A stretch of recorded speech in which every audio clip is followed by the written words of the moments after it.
لیکن تمہیں شاید یہ نہیں پتا کہ وہ مجھے پروپوز کرنے کے چکروں میں ہے۔ ماہم کی اطلاع پر عائشہ کی دھڑکنیں منجمد ہوئیں۔ وہ سخت بے یقینی اور تعجب سے ماہم کا مطمئن چہرہ دیکھنے لگی۔ اسے واقعی یہ خبر سن کر دھچکا پہنچا تھا۔ یہ ڈرامے باز کیا کرنے آئی تھی آج؟ موہت جو ابھی ابھی گھر میں داخل ہوا تھا اور ماہم کو دیکھتے ہی اسے غصہ آ گیا۔ یہ تو شکر تھا کہ وہ اس وقت گھر سے نکل رہی تھی۔ کچن سے نکلتی ہوئی ماما نے تعصب بھری نگاہوں سے موہت کو دیکھا۔ بہت بری بات ہے موہت، اتنے دنوں کے بعد تو وہ آئی تھی۔ ماما نے باہر نکلتے ہی موہت کو سنجیدگی سے کہا، جبکہ وہ اپنی ویل چیئر آہستہ آہستہ چلاتے ہوئے میز کے پاس پہنچ کر ریموٹ کنٹرول اٹھاتے ہوئے بولا، وہ کون سا خیر کی خبر کے ساتھ آئی ہوگی؟ دیکھ لیجیے گا عائشہ کے چہرے پر مزید 12 بج گئے ہوں گے۔ موہت کے طنزیہ لہجے پر وہ چونکی۔ مجھے تو سخت پریشان کر رکھا ہے اس لڑکی نے، آج کل چھوٹی چھوٹی باتوں پر تو بچوں کی طرح رونے لگتی ہے۔ ماما نے فکر مندی سے کہا، تو آپ پتہ کریں نا کہ وہ کیوں ٹینس ہے، بیٹیاں تو ویسے بھی ماؤں کے زیادہ قریب ہوتی ہیں۔ موہت نے سنجیدگی سے کہتے ہوئے ٹی وی چلایا، میرے تو کوئی بھی قریب نہیں، کبھی اس کا مزاج برہم ہے تو کبھی تمہارا، اللہ جانے مجھے کس بات کی سزا دیتے ہو۔ ماما کو ایک دم ہی غصہ آیا۔ لو، میں نے کیا کیا ہے؟ موہت نے استعجابیہ لہجے میں پوچھا۔ پچھلے 1 ہفتے سے تم منہ سجائے پھر رہے ہو اور عائشہ کا تو کافی عرصے سے یہی حال ہے۔ ماما دونوں ہاتھوں سے اپنا سر تھام کر صوفے پر بیٹھ گئیں۔ آپ بس عائشہ کی شادی کا سیریسلی کچھ سوچیں۔ موہت نے انہیں ایک نئی راہ سجھائی۔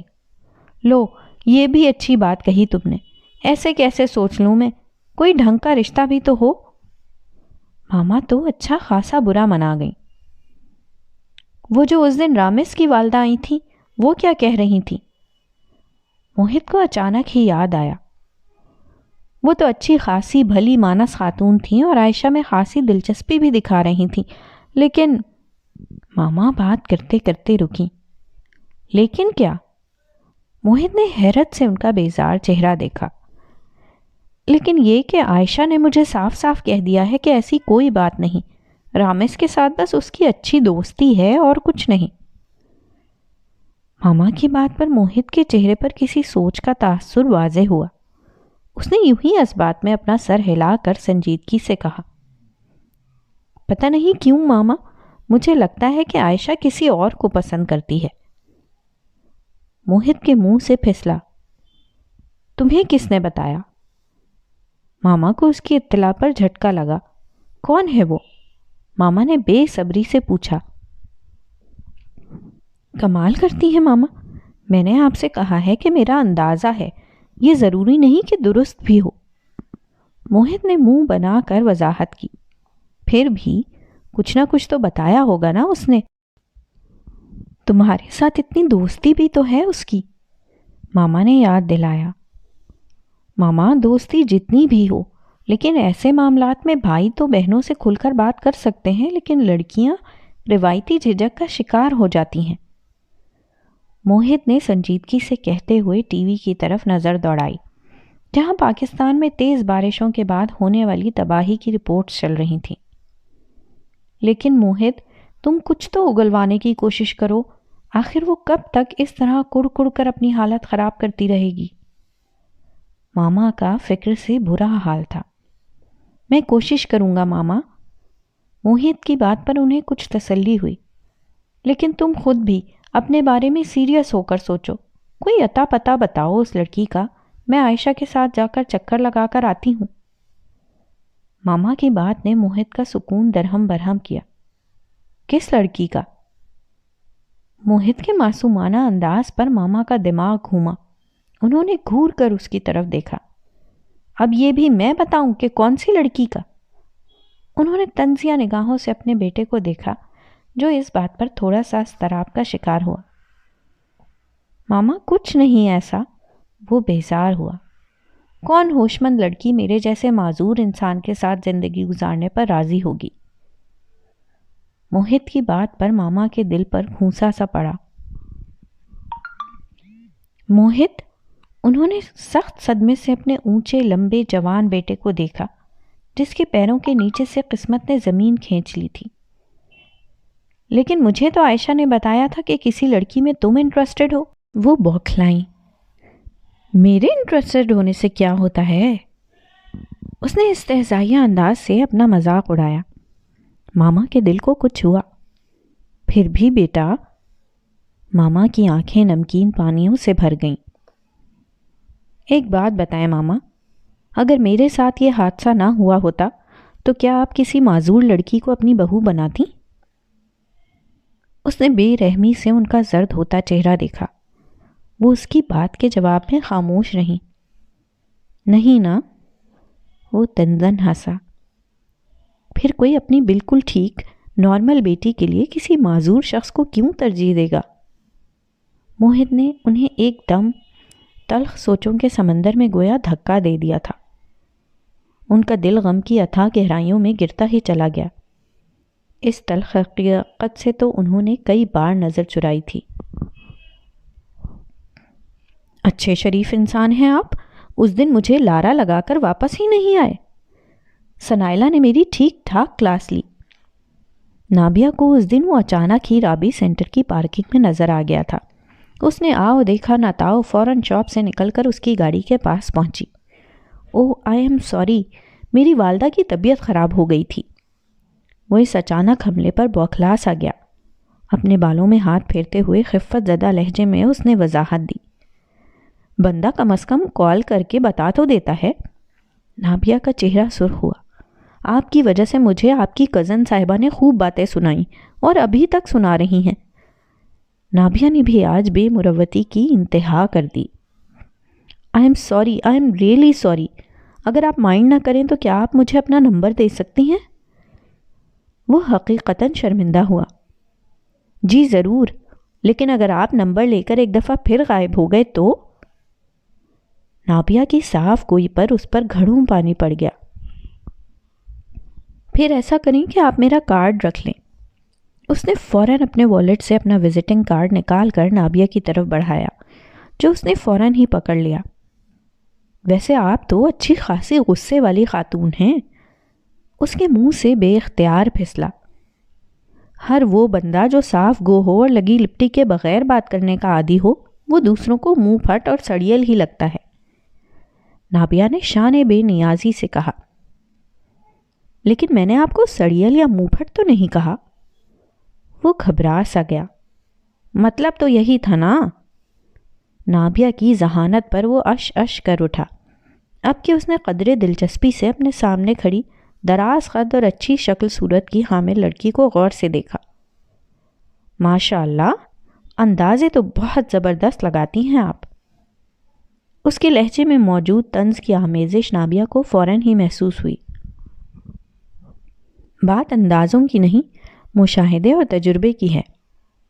نابیہ نے فوراً ہی تردید کی تو وہ بے ساختہ ہنس پڑا، جبکہ نابیہ نے اسے یوں دیکھا جیسے کہہ رہی ہو کہ اس میں ہنسنے والی کون سی بات ہے؟ اچھا، آپ کا مشاہدہ اور تجربہ میرے بارے میں کیا کہتا ہے؟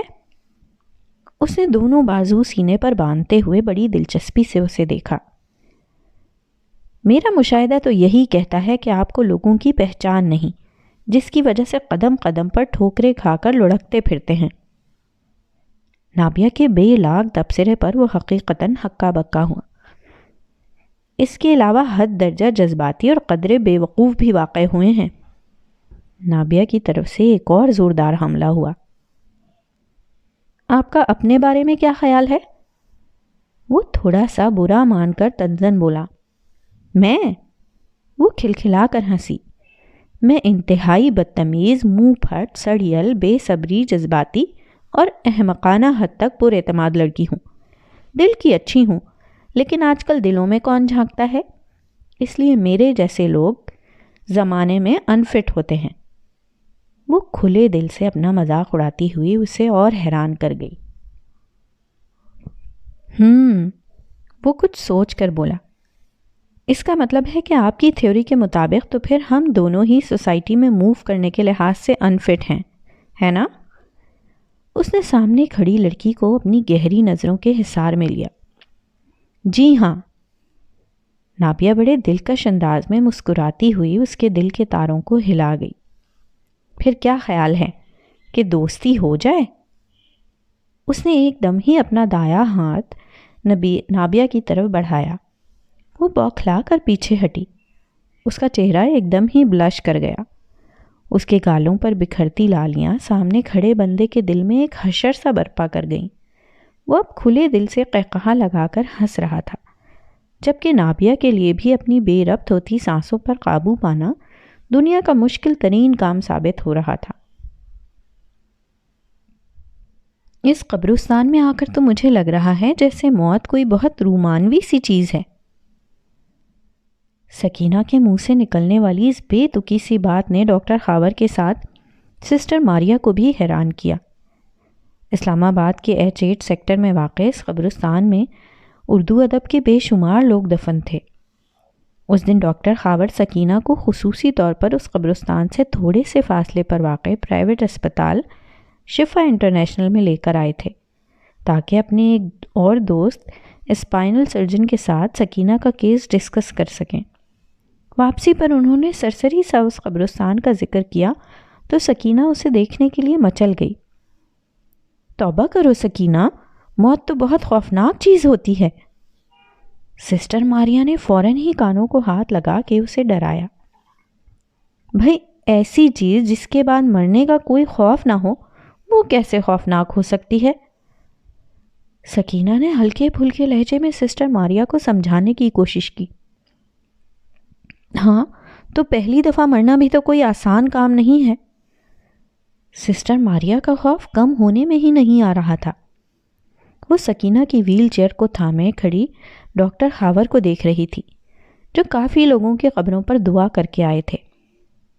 قدرت اللہ شہاب، احمد فراز، نسیم حجازی، پروین شاکر اور جوش ملی آبادی، ان سب کی آخری آرام گاہ بھی یہی ہے۔ ڈاکٹر خاور نے اس کے قریب پہنچ کر اس کی معلومات میں اضافہ کیا۔ یہ تو بہت مہنگا قبرستان ہوگا، ہے نا؟ سکینہ کے حسرت بھرے لہجے پر ڈاکٹر خاور مسکرائی۔ نادان لڑکی، مرنے والوں کو کیا پتا کہ وہ کن جگہوں پر دفن ہیں؟ انہیں تو اگلے جہان کے حساب کتاب کی فکریں کھائی جاتی ہیں۔ یہ تو سارے پیچھے زندہ لوگوں کے مسئلے مسائل ہیں۔ انہوں نے سسٹر ماریہ کو اشارہ کیا کہ گاڑی کی طرف چلیں۔ کہتے تو آپ ٹھیک ہیں، لیکن پھر بھی یہ بہت منظم انداز سے بنا ہوا ہے۔ مجھے بہت اچھا لگا یہ۔ سکینہ کے بچکانہ انداز پر سسٹر ماریہ نے دہل کر اس کی طرف دیکھا۔ سکینہ، اچھے اچھے کلمات منہ سے نکالتے ہیں، یہ بھی کوئی پسند کرنے کی جگہ ہے؟ لو، میں نے کیا غلط کہا؟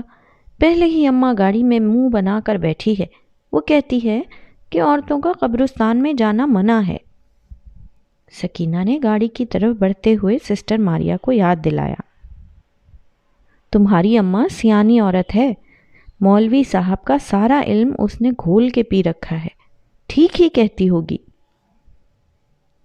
سسٹر ماریہ نے سنجیدگی سے کہا، جبکہ جمیلہ مائی نے ان تینوں کو گاڑی کی طرف آتے دیکھ کر سکون کا سانس لیا، جبکہ ڈاکٹر خاور مسکراتے ہوئے ان کی گفتگو سنتے رہے۔ انہوں نے اس میں حصہ نہیں لیا۔ سکون آ گیا؟ جمیلہ مائی نے بڑی خفا نگاہوں سے سکینہ کو دیکھا، جو نہ جانے کیوں آج ضد پر تھی۔ ہاں ماں، آ گیا، سکینہ نے مسکراتے ہوئے جواب دیا تو اماں ناراضگی سے باہر کھڑکی میں دیکھنے لگیں، جبکہ سکینہ خود بھی باہر کے مناظر کی طرف متوجہ ہو گئی۔ گاڑی ایک دفعہ پھر ان کے اسپتال کی جانب گامزن ہو گئی۔ دیکھیں علی، جب وہ آپ سے بات نہیں کرنا چاہتی تو میں کیسے زبردستی کروا دوں؟ وہ کچھ ہی دنوں کے بعد پھر دوبارہ ماہم کے کلینک میں تھے۔ ان کی فرمائش سنتے ہی ماہم کا ٹھیک ٹھاک موڈ خراب ہوا۔ وہ جو علی کو ایک دفعہ پھر اپنے آفس میں دیکھ کر ایک دم خوش ہو گئی تھی، ان کی بات نے ماہم کے دماغ کے سارے ہی تار ہلا دیے۔ مجھے لگتا ہے کہ اسے کسی قسم کی غلط فہمی ہو گئی ہے، ورنہ وہ ایسے دل میں بغض رکھنے والی لڑکی نہیں۔ علی نے سنجیدگی سے ماہم کو سمجھانے کی کوشش کی۔ آپ اسے کب سے جانتے ہیں؟ ماہم نے بلیک کافی کا کپ میز پر رکھتے ہوئے دو ٹوک انداز میں پوچھا۔ یہی کوئی پچھلے چند مہینوں سے؟ انہوں نے حیرت بھرے لہجے میں جواب دیا۔ ماہم نے اپنے سامنے بیٹھے اس شخص کو دیکھا جو اس کے دل کے چاروں خانوں پر قابض ہو گیا تھا، جبکہ میرا اور ماہم کا ساتھ کوئی 22-23 سالوں پر محیط ہے۔ اس کے اور میرے بابا دونوں ہی آرمی میں تھے۔ ان کی جگہ جگہ پوسٹنگ ہوئی، لیکن انہوں نے اپنی فیملیز کو ہمیشہ ایک ہی اسٹیشن پر رکھا۔ کہنا کیا چاہتی ہیں؟ علی نے اس کی بات کاٹی۔ میں یہ کہنا چاہتی ہوں کہ مجھ سے زیادہ آپ عائش کو نہیں جان سکتے۔ ماہم نے صاف گوئی کی انتہا کر دی۔ یہ ضروری نہیں ہے ماہم۔ علی نے اس کی بات سے اختلاف کیا۔ ان کی کافی کا کپ ٹھنڈا ہو چکا تھا، لیکن وہ آج معاملہ کسی بھی صورت میں سلجھانا چاہتا تھا۔ یہ بالکل ضروری ہے سر۔ ماہم نے سراسر ان کا مذاق اڑایا۔ آپ مجھے بس اتنا بتا دیں کہ وہ آج کل فاطمہ پارک میں اپنی پینٹنگز پر کام کرنے کے لیے کتنے بجے جاتی ہیں؟ علی نے دو ٹوک انداز میں پوچھا۔ اس نے پینٹنگز بنانی چھوڑ دی ہیں۔ ماہم کی اطلاع پر اسے دھچکا سا لگا۔ ان کا نیا سیل نمبر ہے آپ کے پاس؟ اسے اچانک یاد آیا۔ نہیں، وہ صاف مکر گئی۔ علی نے اپنے اندر ابلتے ہوئے اشتعال پر بمشکل قابو پایا۔ کوئی P T C L number? Land line number ہے، لیکن وہ میں عائشہ کی اجازت کے بغیر نہیں دے سکتی۔ اس نے بد لحاظی سے کہا تو علی نے ایک لمبا سانس لے کر خود پر قابو پانے کی کوشش کی۔ ویسے آپ کیوں اس طرح اس کے پیچھے پڑ گئے ہیں؟ ماہم نے عجیب سی نگاہوں سے اسے دیکھا۔ میں بس اپنی پوزیشن اس کے سامنے کلیئر کرنا چاہتا ہوں۔ علی نے ایک لمبا سانس لے کر ماہم کی آنکھوں میں موجود تاثر کو پڑھنے کی کوشش کی۔ حالانکہ اس کا کوئی فائدہ نہیں، وہ اپنی زندگی کی راہیں متعین کر چکی ہے۔ ماہم کی اطلاع پر اسے جھٹکا سا لگا۔ کیا میں پوچھ سکتا ہوں کہ اس کی طرف کے راستوں کی منزل کہاں جاتی ہے؟ وہ نہ چاہتے ہوئے بھی طنز کر گیا۔ رامس علی کی طرف۔ ماہم کے منہ سے پھسلا۔ سامنے بیٹھے شخص کو زوردار سا کرنٹ لگا۔ کون رامس علی؟ میرا ایک پیشنٹ تھا۔ وہ اب علی کے چہرے کی اڑتی رنگت سے باقاعدہ لطف اندوز ہوئی۔ آپ کا پیشنٹ؟ لیکن عائشہ کو کہاں ملا وہ؟ علی نے بڑے اجلت بھرے انداز میں پوچھا۔ ظاہر ہے میرے ہی کلینک پر۔ ماہم نے اسے یوں دیکھا جیسے اس بچکانہ سوال کی امید نہ ہو۔ لیکن عائشہ نے مجھ سے تو کبھی ذکر نہیں کیا۔ علی کو یقین نہیں آیا۔ ظاہر ہے وہ اپنی اتنی پرسنل بات کا آپ کے سامنے کیسے ذکر کر سکتی ہے؟ ماہم نے طنزیہ لہجے میں کہا۔ یہ رامس علی کہاں رہتا ہے؟ انہوں نے کچھ الجھ کر ماہم کا چہرہ دیکھا جو خاصا پرسکون تھا۔ یہیں اسلام آباد میں، کچھ عرصہ پہلے پاکستان شفٹ ہوا تھا۔ اس کی والدہ اسے میرے پاس لائی تھیں۔ ماہم نے بڑی ترنگ میں آ کر تفصیل دی۔ کوئی ڈپریشن وغیرہ کا مسئلہ تھا اسے اپنے والد کے انتقال کے بعد۔ اوہ! وہ ایک دم ہی کھڑا ہوا۔ اس کے چہرے پر کسی گہری سوچ کی پرچھائیاں تھیں۔ اب کیا آپ رامس علی سے ملنے جائیں گے؟ ماہم نے سنجیدگی سے دریافت کیا تو اس نے نفی میں سر ہلا دیا۔ آپ کو شور ہے کہ وہ دونوں ایک دوسرے میں انٹرسٹڈ ہیں؟ وہ اب دونوں ہاتھ میز پر رکھ کر تھوڑا سا جھک کر بڑے پر اعتماد انداز سے بولا۔ اس کی اس اسٹائل پر ماہم تھوڑا سا گڑبڑا سا گئی، لیکن جلد ہی اس نے خود کو سنبھال لیا۔ یس، 100%۔ اس نے لاپرواہی سے کندھے اچکائے۔ رامس علی خاص سلسلے میں عائشہ کے ہاں چکر لگا چکی ہیں۔ ماہم کی اطلاع پر علی کے چہرے کا رنگ اڑا۔ لیکن آپ نے تو پچھلی دفعہ بتایا تھا کہ اس کی کہیں اور بھی بات چیت چل رہی ہے۔ علی کو یاد آیا۔ یس آف کورس، لیکن جہاں دونوں طرف انٹرسٹ ہو بات وہیں آگے بڑھتی ہے۔ ماہم نے آخری کیل بھی مضبوطی سے ٹھونکی۔ علی کے دماغ میں کوئی آتش فشاں سا پھٹا۔ وہ بڑی عجلت میں اس کے کلینک سے نکلا۔ دل و دماغ میں عجیب سی جنگ چھڑ گئی۔ وہ بہت تیزی سے ڈرائیونگ کرتا ہوا گھر کی طرف جا رہا تھا۔ بلو ایریا کے پاس سے گزرتے ہوئے اچانک اس کی نظر سامنے مارکیٹ سے نکلتی عائشہ پر پڑی۔ انہوں نے اچانک ہی بریک لگائی۔ عائشہ کے ساتھ بڑی بے تکلفی سے شاپر اٹھائے لڑکے کو دیکھ کر ان کا دماغ بھگ کر کے اڑا۔ وہ اگلے کئی لمحوں تک بریک پر سے پاؤں نہیں اٹھا سکے۔ پیچھے آنے والی گاڑیوں کے ہارن کی آوازوں نے ایک طوفان سا برپا کر دیا۔ تم نے کیا میرے گھر کے اوپر خفیہ کیمرے نصب کر رکھے ہیں یا کسی کو میری ہے جو ہر جگہ ٹپکتے ہو؟ مارکیٹ میں اپنے سامنے کر وہ جی بھر کر بیزار ہوئی۔ آج کافی دنوں کے بعد وہ گھر سے نکلی تھی۔ ماما بابا کی ویڈنگ اینیورسری کا گفٹ لینا تھا۔ لگے ہاتھوں اس نے آج موہت کے لیے بھی شاپنگ کر لی۔ اپنے کام سے فراغت پا کر وہ جیسے ہی پارکنگ کی طرف بڑھی تو سامنے ہنستے مسکراتے رامس کو دیکھ کر یک دم جل کر بولی، یہ غلط اندازے بعد میں لگا لیجیے گا، فی الحال یہ شاپر پکڑائیں مجھے۔ رامس نے آگے بڑھ کر اس کے ہاتھ سے شاپر پکڑے اور اس کی گاڑی کی طرف بڑھنے لگا۔ ہر جگہ میرے پیچھے پہنچ جاتے ہو۔ عائشہ کو حقیقتاً غصہ آنے لگا۔ ہاں نا، خوبصورت لڑکیوں کے پیچھے جانا میرا مشغلہ ہے۔ رامس نے اسے بری طرح چڑھایا اور وہ چڑھ بھی گئی۔ یہ تم کس خوشی میں ڈرائیونگ سیٹ پر بیٹھ رہے ہو؟ عائشہ نے کمر پر ہاتھ رکھ کر اسے کھا جانے والی نظروں سے دیکھا جو بڑی بے تکلفی سے ڈرائیونگ سیٹ پر بیٹھ گیا تھا۔ اب مردوں کی موجودگی میں خواتین گاڑی ڈرائیو کرتی ہوئی اچھی لگتی ہیں کیا؟ کم از کم مجھے تو سخت برا لگتا ہے۔ اس کی معصومیت عروج پر تھی۔ تمہاری گاڑی کہاں ہے؟ عائشہ نے تیوری چڑھا کر پوچھا۔ ورک شاپ میں، بڑے اطمینان سے جواب آیا۔ تو تم یہاں تک کیسے آئے ہو؟ عائشہ نے بادل نخواستہ اگلی سیٹ پر بیٹھتے ہوئے سنجیدگی سے پوچھا۔ اسے رامس کی یہ بے تکلفی بالکل اچھی نہیں لگی۔ ایک دوست ڈراپ کر کے گیا ہے، اس نے گاڑی سٹارٹ کرتے ہوئے بڑے خوشگوار لہجے میں جواب دیا۔ اب یہ تم گاڑی کہاں لے کر جا رہے ہو؟ عائشہ نے اسے مخالف سمت میں مڑتے دیکھ کر بوکھلا کر پوچھا۔ اپنے گھر؟ وہ گیئر تبدیل کرتے ہوئے اسے سلگا گیا۔ دماغ ٹھیک ہے تمہارا؟ میں کیا کرنے جاؤں گی وہاں؟ عائشہ کو اپنا ضبط فضا میں تحلیل ہوتا ہوا محسوس ہوا۔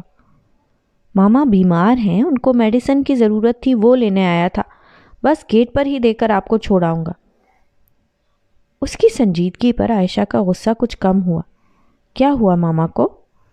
وہی انجائنا کا درد اور شوگر کا مسئلہ، اس نے مختصراً جواب دیا۔ اب کون ہے ان کے پاس؟ عائشہ کو تھوڑی سی فکر ہوئی۔ بھائی ہیں ان کے پاس، لیکن ان کی بھی کل سے کافی طبیعت خراب ہے، کچھ فلو اور بخار سا ہے۔ وہ ایک سگنل پر گاڑی روکتے ہوئے بولا۔ تو تم دونوں بھائی شادی کیوں نہیں کرتے ہو؟ عائشہ کو غصہ آیا۔ کوئی کرتا ہی نہیں۔ رامس نے بات کو مذاق میں اڑایا۔ اس کی بات پر عائشہ نے برا سا منہ بنایا اور کھڑکی سے باہر دیکھنے لگی۔ عائشہ، اس نے بہت آہستگی سے اس کا نام لیا۔ وہ بری طرح چونکی۔ میں بہت حساس طبیعت کا حامل بندہ ہوں، لڑکیوں سے پہلے بہت الرجک تھا۔ میری زندگی میں پہلی دفعہ جو لڑکی آئی اس کا نام ماہم منصور تھا۔ وہ رامس کی بات پر الجھی اور بالکل مڑ کر اسے دیکھنے لگی جیسے کچھ سمجھ میں نہ آ رہا ہو کہ وہ کہنا کیا چاہ رہا ہے۔ لوگ میرے ساتھ بڑی بڑی باتیں کر کے بھول جاتے ہیں، لیکن میں انہی باتوں کے حصار میں سے کئی سالوں تک نہیں نکل پاتا۔ یہ لفظ بے جان لگتے ہیں، لیکن ان کے اندر احساس کی دھڑکنیں ان کو قوت بخش دیتی ہیں۔ یہ کسی کی زندگی کو بنا بھی سکتے ہیں اور بگاڑ بھی۔ وہ رامس کی بات پر چونکی۔ تم کہنا کیا چاہتے ہو؟ اس نے صاف صاف پوچھا۔ مجھے بس اتنا کہنا ہے کہ جس دن آپ نے مجھے ماہم اور موہت کے قصے کا بتایا تھا، اسی دن شاید روانی میں ہی آپ نے مجھے کہا تھا کہ رامس، تم میرے لیے موہت کی طرح ہو۔ اس کی بات پر عائشہ تعجب کا شکار ہوئی۔ اسے واقعی یاد نہیں تھا، لیکن وہ مصلحتاً بولی۔ مجھے یاد تھا رامس۔ اس کی خفت زدہ لہجے پر رامس مسکرایا۔ اگر یاد ہوتا تو آپ میرے ساتھ اتنی بے رخی سے پیش نہ آتی۔ خیر، جو ہوا سو ہوا۔ وہ زبردستی ہنسا۔ ہمیشہ یاد رکھیے گا، زندگی کے کسی بھی مرحلے پر آپ مجھے موہت سے پیچھے ہرگز نہیں پائیں گی۔ رامس کے خلوص دل سے کہی بات نے عائشہ کی آنکھوں کو بے اختیار نم کیا۔ آنسوؤں کا ایک ریلا سا آنکھوں سے نکلا اور پھر گالوں پر پھسلتا ہی گیا۔ او مائی گاڈ، آپ کے ساتھ مسئلہ کیا ہے آخر؟ کیوں ذرا ذرا سی بات پر رونے لگتی ہیں؟ وہ گاڑی اپنے گھر کے سامنے روک چکا تھا، اب مصنوعی غصے سے اسے گھور رہا تھا۔ پتہ نہیں۔ عائشہ نے بازو کی پشت سے اپنی آنکھوں کو بے دردی سے رگڑا۔ اسی لمحے گھر کا گیٹ کھلا اور اندر سے نکلنے والی گاڑی کی ڈرائیونگ سیٹ پر بیٹھے شخص نے بے یقین نظروں سے سڑک پر کھڑی گاڑی کو دیکھا۔ گاڑی ان کی گاڑی کے پاس آ کر رکی۔ رامس ماما کی میڈیسن لے آئے ہو؟ ایک مانوس لہجہ عائشہ کی سماعتوں سے ٹکرایا۔ اس نے جھٹکے سے سر اٹھا کر رامس کے دائیں جانب کھڑی گاڑی کو دیکھا اور اسے شوق سا لگا۔ او بھائی آپ! وہ ایک دم چونکا۔ اس نے گاڑی کے کھلے شیشے میں سے اپنے بالکل پاس کھڑی گاڑی میں بیٹھے اپنے بڑے بھائی کو دیکھا تو ہلکا سا گھبرایا۔ جی لے آیا ہوں، اس نے عجلت بھرے انداز میں جواب دیا، جبکہ اس کی بات سنتے ہی وہ اپنی گاڑی زن کر کے نکال کر لے گئے۔ ان کی اس حرکت پر رامس اچھا خاصا شرمندہ ہوا۔ آئی ایم سوری، بھائی کچھ جلدی میں تھے اس لیے میں نے آپ کا تعارف نہیں کروایا۔ اس نے زبردستی مسکراتے ہوئے اس کی طرف دیکھا جو بالکل حق و دق انداز میں گاڑی کو کسی تیز رفتار ٹرین کی طرح آگے بڑھتے ہوئے دیکھ رہی تھی۔ یہ تمہارے بھائی ہیں؟ عائشہ نے اپنے خشک ہونٹوں کو چباتے ہوئے بمشکل پوچھا تو وہ پھیکے سے انداز میں مسکرا دیا۔ اور بھابھی؟ عائشہ نے دل پر پتھر رکھ کر سوال کر ہی لیا۔ کون سی بھابھی بھائی؟ اس نے حیرانگی سے عائشہ کا پھیکا چہرہ دیکھا۔ تمہارے بھائی کی شادی نہیں ہوئی کیا؟ عائشہ نے استعجابیہ لہجے میں پوچھا تو وہ بے اختیار ہنس پڑا۔ نہیں بھائی نہیں، کس نے کہہ دیا؟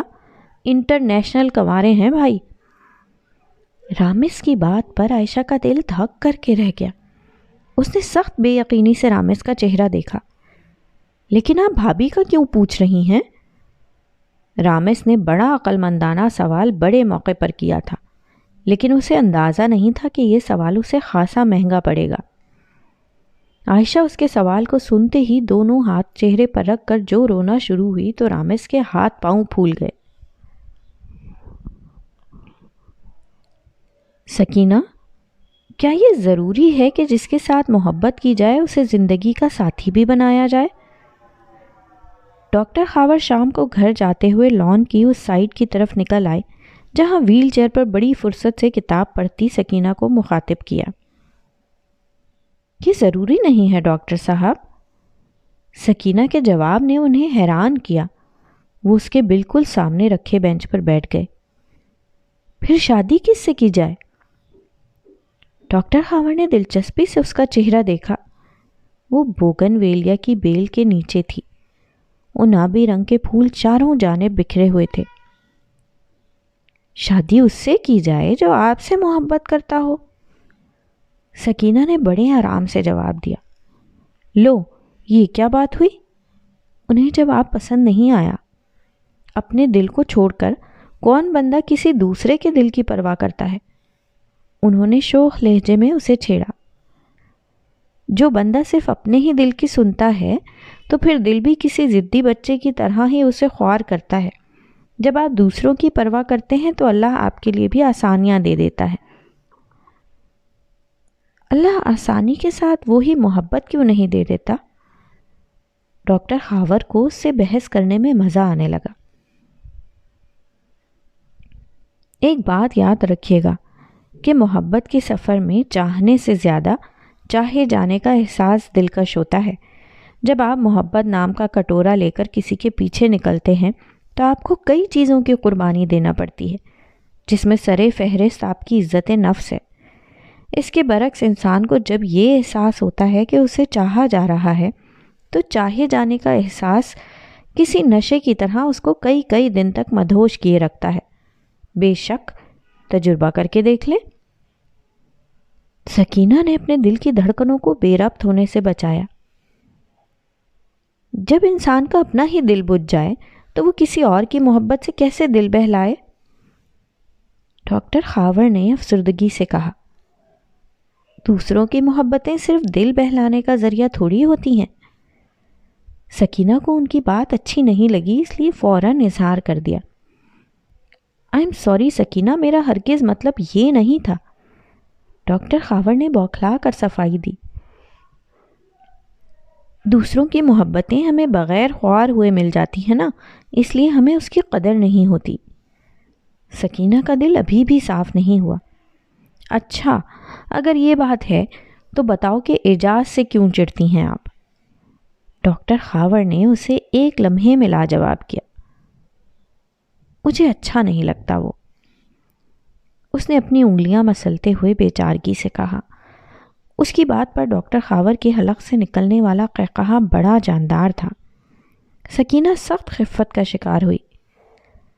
سکینہ، اللہ دیتا، دوسروں کو سمجھانا اور نصیحت کرنا دنیا کا جتنا آسان کام ہے، خود اس پر عمل کرنا اتنا ہی مشکل ہوتا ہے۔ انہوں نے مسکراتے ہوئے اسے بتایا، ڈاکٹر صاحب ٹھیک کہتے ہیں آپ، انسان کا اپنا دل ہی کسی طرح قابو نہیں آتا۔ سکینہ بے بسی کے احساس کے ساتھ مسکرائی۔ اچھا یہ بتاؤ کہ آپریشن کے بعد کی زندگی کے بارے میں کیا سوچا ہے؟ ڈاکٹر خاور نے اس کا دھیان بٹانے کو پوچھا۔ سچی بات بتاؤں ڈاکٹر صاحب؟ وہ تھوڑا سا جھجکی۔ ہاں ہاں کیوں نہیں؟ ڈاکٹر خاور نے نرمی سے کہا، میرا اب کچھ بھی سوچنے کو دل ہی نہیں کرتا، ایسا لگتا ہے جس سے زندگی میں کوئی فل سٹاپ سا لگ گیا ہو۔ اس کی آنکھوں میں رنج جھلکا اور ڈاکٹر خاور کو مضطرب کر گیا۔ ایسی باتیں نہیں کرتے سکینہ، اچھا اچھا سوچتے ہیں۔ ان کی آنکھوں میں سکینہ کے لیے ایک خاموش دلاسا تھا۔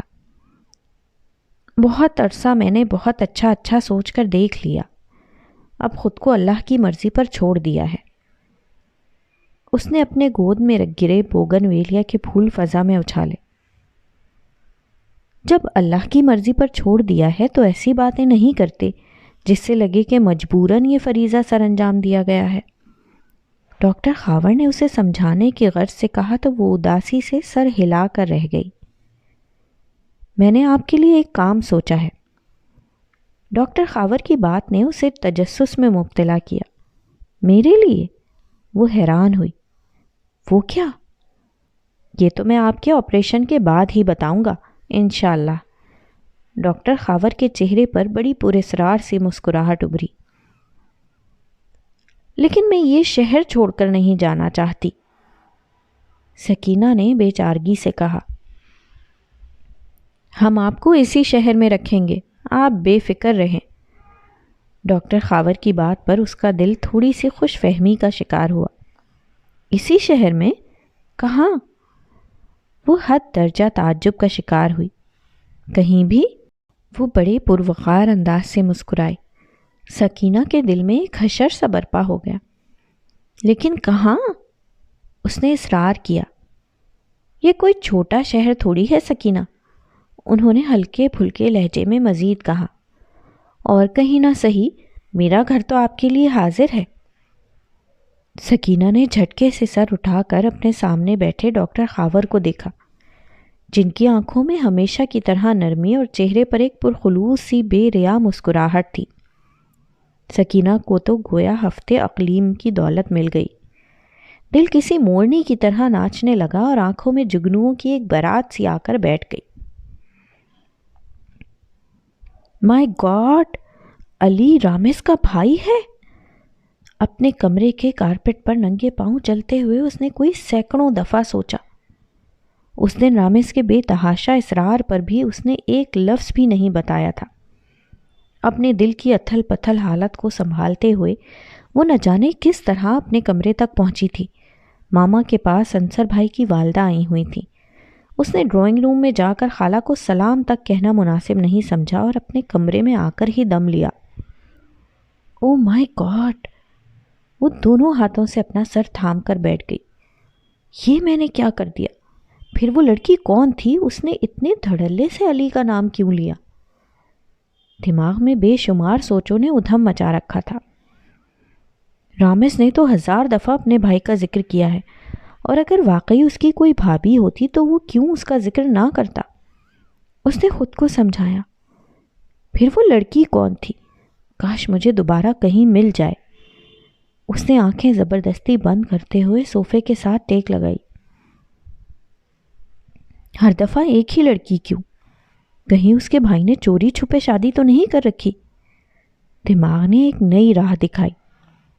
نہیں، ایسے کیسے ہو سکتا ہے؟ وہ ایسا لگتا تو نہیں. دل نے فوراً ہی اس کی طرفداری کی. مجھے علی کو کال کرنی چاہیے. اس نے فوراً ہی بیگ اٹھا کر اپنا سیل فون نکالا اور اس کا نمبر ڈائل کیا. بیل دوسری جانب جا رہی تھی. اس کے دل کی دھڑکنیں ایک لمحے کو رک سی گئیں. سانسوں کے تسلسل میں بھی بے قاعدگی پیدا ہوئی. دوسری جانب سے کال اٹینڈ نہیں کی گئی. عائشہ کا دل ایک لمحے کو رک سا گیا. اس نے بے تابی سے اس کا نمبر دوبارہ ملایا. اس دفعہ تیسری بیل پر اس کی کال کاٹ دی گئی. عائشہ کے دل کو دھچکا سا لگا. وہ اب پاگلوں کی طرح بار بار اس کا نمبر ڈائل کر رہی تھی، لیکن ہر دفعہ اس کی کال اتنی ہی بے دردی سے کاٹ دی جاتی. علی، میری کال اٹینڈ کریں. اس نے مختصر سا ایک ٹیکسٹ اسے بھیجا. میں آپ کی آواز سننا نہیں چاہتا. دوسری طرف سے آنے والے میسج کو پڑھ کر عائشہ کو ایسے لگا جیسے کسی نے اسے بری طرح سے زمین پر دھکا دے دیا ہو. اس نے ایک دفعہ پھر اس کا نمبر ملایا، لیکن اس دفعہ نمبر پر چلنے والی ٹیپ سے اسے پتا چلا کہ سیل فون ہی بند کر دیا گیا ہے. یہ میرے ساتھ ایسا کیوں کر رہا ہے؟ ایک پریشان کن سوچ نے اس کے ذہن کا احاطہ کیا. تم نے بھی تو اس کے ساتھ ایسا ہی کیا تھا. اسے کسی بھی قسم کی صفائی کا موقع دیے بغیر فرد جرم عائد کر دی تھی. دل نے بھی عین موقع پر آ کر اسے یاد دلایا. اس نے ہاتھ میں پکڑا سیل فون اب بیڈ پر پھینک دیا. وہ حد درجہ ذہنی خلفشار کا شکار ہوئی. ذہنی پراگندگی کے ساتھ وہ اپنے کمرے سے باہر نکل آئی. رات کے 11 بج رہے تھے. بھائی، طبیعت ٹھیک ہے؟ اس نے موہت کو ڈرائنگ روم کے ایک اندھیرے کونے میں کشن آنکھوں پر رکھے بیٹھے دیکھا. ٹھیک ہوں، موہت نے بیزاری سے جواب دیا. عائشہ نے کمرے کی ساری لائٹس جلا دیں. آشو، لائٹ بند کر دو، مجھے روشنی اچھی نہیں لگ رہی. موہت نے دونوں ہاتھ اپنی آنکھوں پر رکھ لیے. عائشہ نے ایک دفعہ پھر ساری لائٹس آف کر دیں. کمرے میں بس لان کی طرف کھلنے والی کھڑکی کی روشنی آ رہی تھی. بھائی، جن لوگوں سے ہمیں محبت ہو ان کی آنکھوں میں جھانکنے کے لیے ہمیں باہر کی روشنی کی ضرورت نہیں پڑتی. ان کی آنکھوں کی نمی براہ راست دل پر گرتی ہے. عائشہ تھکے تھکے انداز کے ساتھ اس کے پاس کارپیٹ پر آ کر بیٹھ گئی. یہ اس کا مخصوص اسٹائل تھا. وہ اب اپنی کوہنیاں اس کی گود میں ٹکائے بڑے غور سے اس کا چہرہ دیکھ رہی تھی. پھر جن لوگوں سے آپ محبت کا دعویٰ کرتے ہوں ان سے کوئی بات چھپانی بھی نہیں چاہیے. موہت نہ چاہتے ہوئے بھی گلا کر گیا. ہم دونوں بہن بھائی ہی محبت کے معاملے میں شاید بدقسمت واقع ہوئے ہیں. عائشہ کے افسردہ لہجے پر موہت نے فوراً آنکھیں کھولیں. اس کی آنکھوں کی لالی سے عائشہ نے بمشکل نگاہیں چرائیں. آشو، کون تھا وہ؟ موہت نے اس کے سرد ہاتھ تھامے اور انتہائی محبت سے انہیں اپنے ہاتھوں سے حرارت بخشی. شاید کوئی مانوس اجنبی تھا جسے میں نے اپنی بدگمانی سے کھو دیا. عائشہ اکیلے یہ بوجھ اٹھاتے اٹھاتے تھک گئی تھی، اس لیے آج ضبط کا پیمانہ چھلک ہی گیا. یہ محبت اتنی بدگمان کیوں ہوتی ہے؟ موہت کے اپنے دل کے سارے ٹانکے بھی ادھڑ گئے. محبت ہی تو بدگمان ہوتی ہے، ورنہ دوسرے جذبوں کے معاملے میں تو ہم لاپرواہ ہوتے ہیں. جس چیز کی پرواہ ہوتی ہے اسی چیز کے کھونے کا اندیشہ ہمیں ہلکان کیے رکھتا ہے اور ہم چھوٹی چھوٹی باتوں پر بڑے بڑے رد عمل ظاہر کرنے لگتے ہیں. عائشہ نے اپنا نچلا لب کچلتے ہوئے وضاحت دی. کیا اس نے آپ کو فون نہیں کیا؟ عائشہ نے اس کی خاموشی سے گھبرا کر پوچھا۔ نہیں، وہ بھی شاید میری طرف سے بدگمان ہو گئی ہے۔ موہت رنج بھرے انداز سے بولا۔ محبت زیادہ دیر تک بدگمان رہ ہی نہیں سکتی، دل کوئی نہ کوئی منطق یا دلیل ڈھونڈ ہی لاتا ہے۔ عائشہ نے موہت کا ہاتھ دبا کر تسلی دی۔ پھر تمہارے دل نے منطق یا دلیل ڈھونڈنے میں اتنی دیر کیوں کر دی؟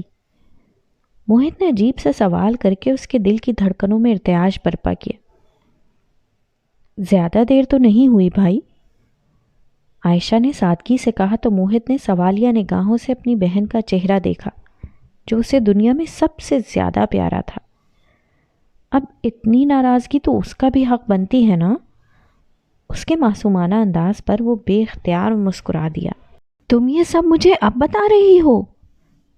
ثنائلہ نے سخت صدمے سے سامنے دیوار پر بیٹھی نابیہ کو دیکھا جو ایک گرما گرم ابلے ہوئے بھٹے پر لیموں اور نمک مرچیں لگائے بڑے مزے سے کھا رہی تھی۔ تو کیسے بتاتی یار، 2 دفعہ آئی، خالہ جان ہی پاس سے نہیں اٹھ رہی تھیں، اس کے بعد کل آئی تو اس وقت تم شہیر کی کال سننے میں مصروف تھیں۔ نابیہ نے فوراً گھبرا کر صفائی دی۔ بات نہ کرو مجھ سے۔ ثنائلہ کو ٹھیک ٹھاک غصہ آ گیا۔ اب تو بات کرنا میری مجبوری ہے، ظاہر ہے تمہارے ماموں کے بیٹے پر دل جو آ گیا ہے میرا۔ نابیہ نے ایک آنکھ شرارت سے دبا کر اسے اشارہ کیا۔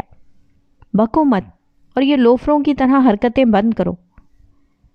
ثنائلہ نے ٹھیک ٹھاک اسے جھاڑا، لیکن آگے سے بھی نابیہ تھی، فوراً ہی ایک کان سے سن کر دوسرے کان سے اڑا دیا۔ قسم سے رج کے سونا ہے تمہارا کزن، اور جب بازو سینے پر باندھ کر غور سے دیکھتا ہے تو یقین کرو نور جہاں کی طرح وہ گانا گانے کو دل کرتا ہے۔ وہ اچھل کر دیوار سے زمین پر آئی۔ اس وقت دونوں اپنی مشترکہ چھت پر تھیں جن کے درمیان چھوٹی سی منڈیر تھی۔ دل کرتا ہے کہ اونچی آواز میں گانا گاؤں، وے میں دل تیرے قدماں وچ رکھیا، تو پیر ہوتے پاتے سہی۔ وہ شرارت سے پوری چھت پر گھوم رہی تھی۔ اس کی شوخیاں اس وقت ثنائلہ کو زہر لگ رہی تھیں۔ بند کرو اپنی فضول بیہودہ حرکتیں۔ ثنائلہ برا سا منہ بنا کر آسمان پہ اڑتی ایک بڑی پتنگ کو دیکھنے لگی۔ لو جی، میں کروں تو سالہ کریکٹر ڈھیلا ہے۔ نابیہ نے ایک اور پڑوسی فلم کے گانے پر ہاتھ صاف کیا۔ ہم لوگ اتنی ٹینشن میں ہیں، امی روز مجھ سے پوچھتی ہیں کہ تمہارے ماموں کے گھر سے کوئی اطلاع نہیں آئی اور تم۔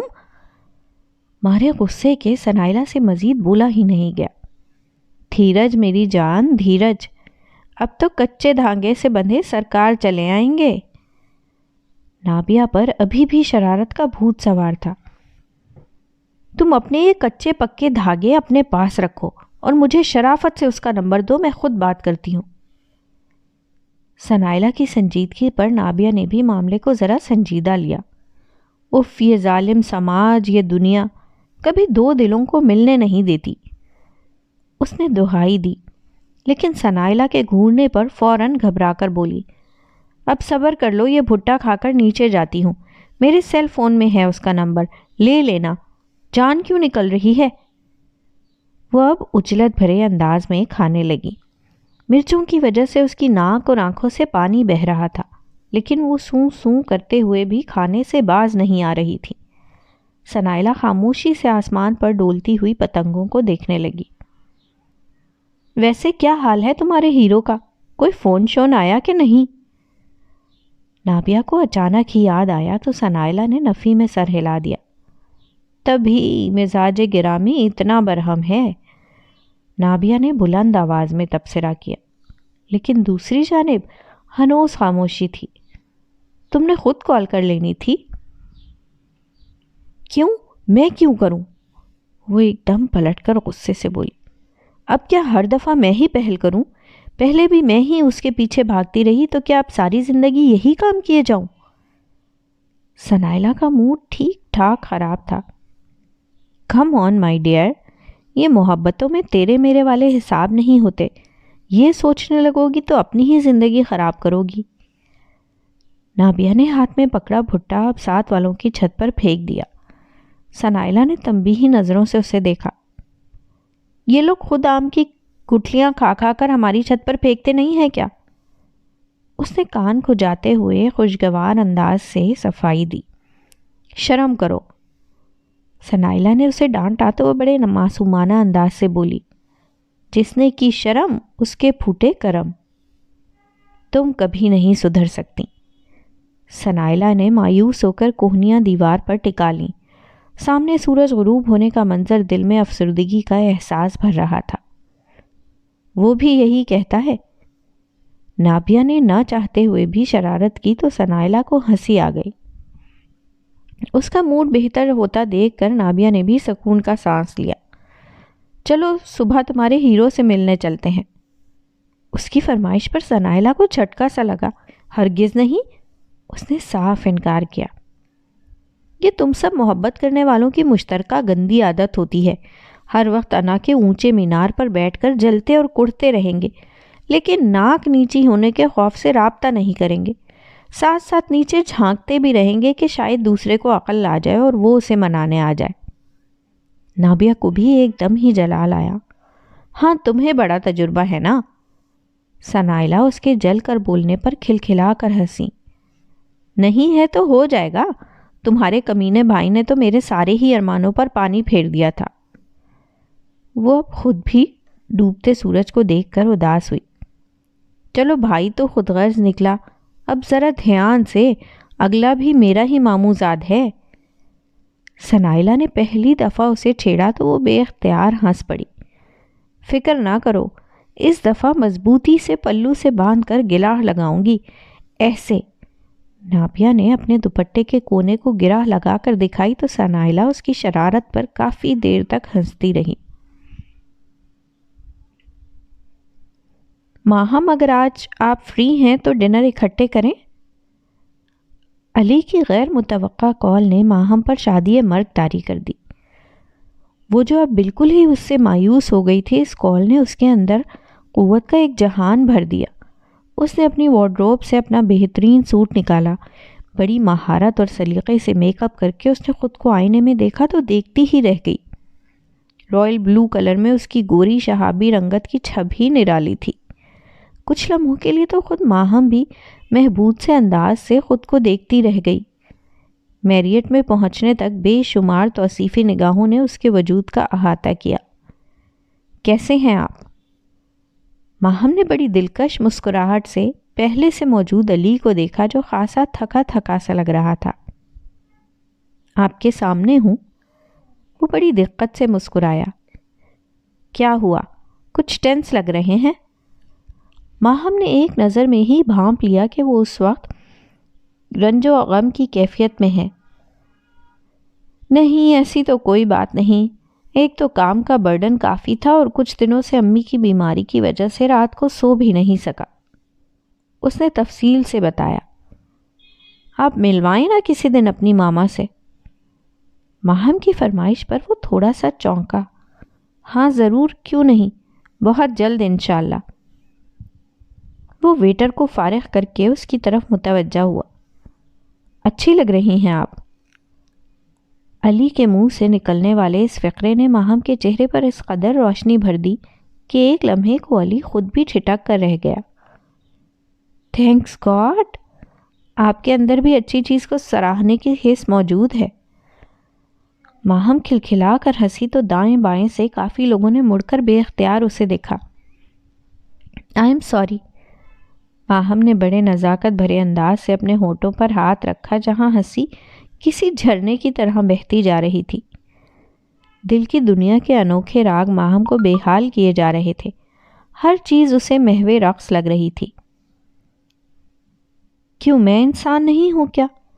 میرے خیال میں تو میں اچھا خاصا جمالیاتی ذوق رکھتا ہوں۔ علی نے سادگی سے وضاحت دی۔ اچھا؟ وہ بے مقصد ہنسی۔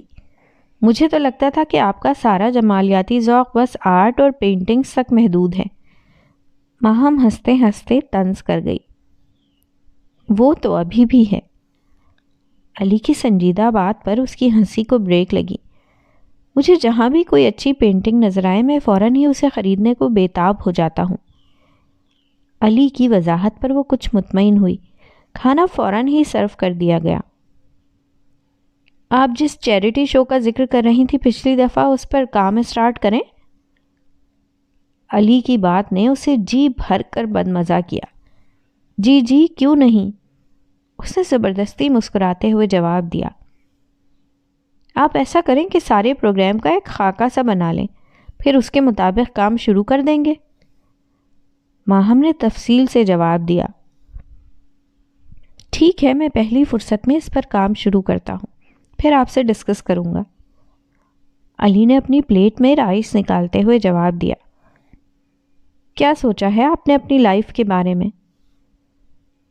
ماہم نے اچانک ہی سوال کیا اور وہ ایک دم ہی حیران ہوا۔ کیا سوچنا ہے؟ بس خود بخود ہی سب کچھ ہوتا جا رہا ہے، اور چیزیں جتنے فطری انداز سے ہوں اتنی ہی بہتر ہوتی ہیں۔ علی نے بھی گھما پھرا کر ہی جواب دیا۔ آپ نے اپنے بارے میں کبھی تفصیل سے بتایا ہی نہیں۔ ماہم نے بڑے لاڈ سے گلہ کیا۔ مجھے اپنے بارے میں بات کرنا اچھا ہی نہیں لگتا۔ اس کی صاف کوئی دل کو دکھانے والی تھی۔ یہ کیا بات ہوئی بھلا؟ ماہم کھانا چھوڑ کر اس کا سنجیدہ چہرہ دیکھنے لگی تو وہ مسکراتے ہوئے گویا ہوا۔ بھئی کوئی بتانے والی بات بھی ہو تو؟ بس 2 بھائی ہیں ہم اور والدہ ہیں، یہی چھوٹی سی فیملی ہے ہماری۔ اس نے بادل نخواستہ تھوڑا بہت بتا ہی دیا، جو ماہم کے لیے بہت تسلی بخش تھا۔ اور جاب یا بزنس؟ ماہم نے فوراً ہی اگلا سوال کیا۔ بھائی نکما سا بندہ ہوں، غریب سا، لوگوں کی خدمت کر کے خوش ہو جاتا ہوں، اور یہی میرا کام ہے اور یہی بزنس۔ اس نے سراسر ماہم کو ٹالا تھا اور یہ بات اسے فوراً ہی سمجھ آ گئی۔ حیرت ہے کہ آپ نے اس دفعہ عائشہ کے بارے میں نہیں پوچھا اب تک۔ ماہم نے بھی بات بدلنے کی غرض سے کہا۔ وہ ہلکا سا چونکا اور مسکرا دیا۔ جس راہ پر اب جانا ہی نہیں اس کے بارے میں کیا پوچھنا؟ علی کی بات پر ماہم کو ایک خوشگوار سا جھٹکا لگا۔ اس نے بے یقینی سے اپنے سامنے بیٹھے شخص کو دیکھا۔ کیا ہوا؟ ایسے کیوں دیکھ رہی ہیں؟ علی نے اس کی محویت کو فوراً ہی نوٹ کیا۔ کچھ نہیں، سوچ رہی ہوں کہ آج گنگا الٹی کیوں بہہ رہی ہے۔ دریا اپنا راستہ بدل بھی تو لیتے ہیں۔ علی کے معنی خیز لہجے پر ماہم کا دل پوری قوت سے دھڑکا۔ اس کی بھوک اچانک ہی اڑ گئی تھی۔ وہ سوچ بھی نہیں سکتی تھی کہ دریا اتنی آسانی سے بھی راستہ بدل سکتے ہیں۔ اماں جی، جاجی کا بچہ اب یہاں کیوں آیا ہے؟ سکینہ کا موڈ آج صبح ہی سے خراب تھا۔ ابے کے ساتھ ڈھیروں گنے، مولیاں اور شلجم لیے اندر آتا جاجی سکینہ کا سارا ہی سکون غارت کر گیا تھا۔ ابا جیسے ہی ظہر کی نماز پڑھنے گیا وہ جمیلہ مائی پر برس پڑی۔ ہائے ہائے پتر، مجھ نہ مانینو کی خبر۔ جمیلہ مائی وضاحتیں دے دے کر تھک گئی تھی۔ لو، یہ کیسے ہو سکتا ہے کہ ابے نے تجھے ٹیلی فون پر اس کے آنے کی اطلاع نہ دی ہو؟ سکینہ کو قطعاً بھی یقین نہیں آیا۔ اے لو، جمیلہ مائی نے ناک پر انگلی رکھ کر اپنی لاڈلی بیٹی کا خفا خفا سا چہرہ دیکھا۔ بھلا سکینہ، میں نے کیا تجھ سے پہلے کبھی جھوٹ بولا ہے جو اب بولوں گی؟ کچھ نہ کچھ تو تجھے ابے نے بتایا ہی ہوگا نا۔ سکینہ کی سوئی ایک ہی جگہ پر اٹکی ہوئی تھی۔ جاجی کے آنے کا تو نہیں بتایا، اتنا ضرور بتایا تھا کہ جاجی نے اپنی بیبے کی منگنی کو ماننے سے انکار کر دیا ہے۔ جمیلہ مائی نے کمرے میں دھماکہ ہی تو کیا تھا۔ دیکھا، میری چھٹی حس ٹھیک کہتی تھی کہ شوخہ ایویں نہیں یہ سارے کھیت اجڑ کر یہاں لے آیا۔ سکینہ کو ایک دم ہی اشتعال آیا۔ غصہ نہیں کرتے میری دھی رانی، یہ چیزیں تو تیرا ابا لے کے آیا ہے۔ جمیلہ مائی نے اپنی بیٹی کا غصہ کم کرنے کی کوشش کی۔ ابے کے کون سے مربے ہیں؟ وہ بری طرح چڑی۔ ساری زندگی تو ابے نے مٹی کے پانڈے ہی بنائے اور بیچے ہیں، یہ کھیتی باڑی تو جاجی کا ابا کرتا ہے۔ سکینہ کو پتا تھا کہ یہ ساری چیزیں اعجاز سوغات کے طور پر لایا ہے۔ چل چھڈ میری دھی، غصہ نہیں کرتے۔ جمیلہ مائی نے اسے پچکارا۔ اماں ایک بات کن کھول کے سن لے، جاجی کی بیبے کی باتیں تجھے بھول سکتی ہیں، مجھے نہیں۔ سکینہ نے برا سا منہ بنا کر جمیلہ مائی کو یاد دہانی کروائی تو وہ پھیکے سے انداز سے مسکرا دی۔ پتر، کڑوی کسیلی باتوں کو صبر کے گھونٹ کے ساتھ نگلنا ہی پڑتا ہے، ورنہ یہ حلق کو بدمزہ کر کے کسی بھی چیز کا سواد لینے نہیں دیتی۔ اماں نے نصیحت کی۔ اماں تجھے ہی ان کوڑی باتوں کے سواد آ سکتے ہیں، مجھے نہیں۔ سکینہ نے ناک چڑھا کر کہا اور خود جگ سے پانی ڈال کر پینے لگی۔ اس کا مزاج اچھا خاصا برہم تھا۔ اچھا اب بہتی اوکھے نہ ہو، مجھے نماز پڑھنے دے، عصر دا ویلا نکلتا جا رہا ہے۔ جمیلہ مائی گھٹنوں پر ہاتھ رکھ کر بمشکل اٹھی اور وضو کے لیے واش روم کی طرف بڑھ گئی۔ سکینہ نے تھوڑا سا اٹھ کر کھڑکی کا پردہ ہٹایا۔ سامنے لان میں ایک اداس سی شام دھیرے دھیرے اتر رہی تھی۔ میری دھی رانی ٹھیک ہے نا؟ اللہ دیتا کمہار ابھی ابھی کمرے میں داخل ہوا تھا۔ سکینہ اپنے ابے کو دیکھ کر مسکرائی۔ اللہ دیتے نے اپنی گلابی پلاسٹک کی ٹوکری میں سے کپڑوں میں لپٹی ہوئی ایک خوبصورت سی سراہی نکالی۔ یہ دیکھ، میں اپنی دھی رانی کے لیے خصوصی طور پر بنا کر لایا ہوں۔ اللہ دیتے نے ایک نازک سی پانی والی سراہی سکینہ کی طرف بڑھائی۔ واہ ابا، یہ تو بہت پیاری ہے۔ ایک بے ساختہ سی خوشی سکینہ کے چہرے پر چھلکی۔ وہ سراہی پر بنے نقش و نگار کو حیرت سے دیکھنے لگی۔ ابا اس کی حیرانگی پر بڑی متانت کے ساتھ مسکرایا۔ دیکھ لینا، میری دھی بھی انشاءاللہ آپریشن کے بعد ایسی ہی پیاری ہو جائے گی۔ اللہ دیتے نے اسے امید کا ایک چراغ پکڑایا۔ اور اگر ابا میں ایسی نہ ہوئی تو کیا ہوا؟ میری دھی تو ویسے ہی میری اکھیوں کا چانن ہے، اور مجھے تو جیسی بھی ہو اچھی ہی لگتی ہے۔ اللہ دیتا کمہار بالکل اس کے پاس کرسی رکھ کر بیٹھ گیا۔ ہاں ابا، اپنا پانڈا تو ہر کمہار کو ہی اچھا لگتا ہے۔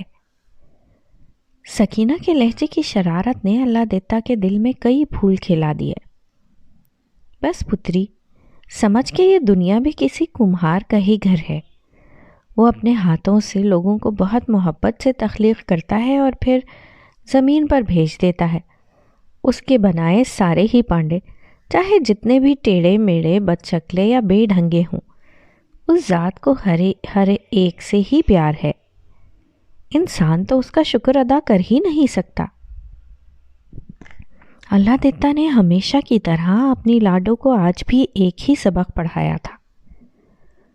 ہاں ابا، انسان تو اپنا ایک جوڑ تک نہیں بنا سکتا، لیکن اللہ کی بنائی ہوئی شکلوں میں کھڑے کھڑے 101 نقص نکال دیتا ہے۔ سکینہ نے افسردگی سے کہا۔ نا سمجھ ہے نا، غور نہیں کرتا، اسی لیے گھاٹے کے سودے خود خرید کر گھر لے آتا ہے۔ اللہ دیتا اپنی بیٹی کو محبت بھری نظروں سے دیکھتے ہوئے بولا۔ اچھا بتا کہ کتنے دن کے لیے آیا ہے؟ سکینہ نے سراہی کو غور سے دیکھتے ہوئے پوچھا۔ بس اب تو میں اپنی دھی رانی کے آپریشن کے بعد ہی جاؤں گا۔ اس نے فوراً ہی اپنا پروگرام بتایا تو سکینہ بھی مطمئن ہو گئی۔ وہ ابھی بھی سراہی کو غور سے دیکھ رہی تھی۔ اس نے مسکراتے ہوئے سراہی کو سائیڈ میز پر رکھا۔ اچانک اس کی کوہنی پاس ہی رکھے شیشے کے گلاس سے ٹکرائی اور گلاس سراہی کو لیتا ہوا جو فرش پر گرا تو کرچیاں دور دور تک پھیل گئیں۔ سکینہ کا دل دھک کر کے رہ گیا۔ اس نے سخت صدمے اور رنج سے فرش پر بکھری سراہی کو دیکھا۔ اس کا رنگ زرد ہو گیا۔ ایک لمحے کو تو اللہ دیتا کی بھی قوت گویائی سلب ہو کر رہ گئی۔ کمرے میں ٹیلی فون کی تیز گھنٹی کی آواز سے عائشہ کی آنکھ کھلی۔ اس نے مندی مندی آنکھوں سے وال کلاک پر ٹائم دیکھا۔ شام کے 4 بج رہے تھے۔ انتہائی سستی اور کاہلی سے اس نے PTCL فون کا ریسیور اٹھایا۔ تم اپنا سیل فون کیوں نہیں اٹینڈ کر رہی ہو؟ دوسری جانب ماہم کی تیز آواز اس کی سماعتوں سے ٹکرائی۔ یار، گھنٹی کی آواز بند کر رکھی تھی، سو رہی تھی۔ عائشہ نے لمبی جمائی لیتے ہوئے بیزاری سے جواب دیا۔ وہ ابھی مزید سونا چاہتی تھی۔ کافی دن کے بعد ہی تو اسے آج کھل کر نیند آئی تھی۔ ہاں ظاہر ہے اتنے اچھے پروپوزل کے بعد انسان کو ایسی ہی پرسکون نیند آتی ہے۔ ماہم کے طنزیہ لہجے پر اس کی آنکھیں مکمل طور پر کھلیں۔ کون سے پروپوزل؟ لو اب یہ بھی میں ہی بتاؤں؟ ماہم کی کاٹ دار ہنسی نے عائشہ کی ساری نیند بھگ کر کے اڑا دی۔ ظاہر ہے جب تم مجھے بتاؤ گی تو میں تم ہی سے پوچھوں گی۔ عائشہ کو اس کا طرز تخاطب بالکل اچھا نہیں لگا۔ یار تم واقعی اتنی معصوم اور بھولی ہو یا بس ایکٹنگ کرتی ہو؟ اگر ایکٹنگ کرتی ہو تو قسم سے لاجواب کرتی ہو۔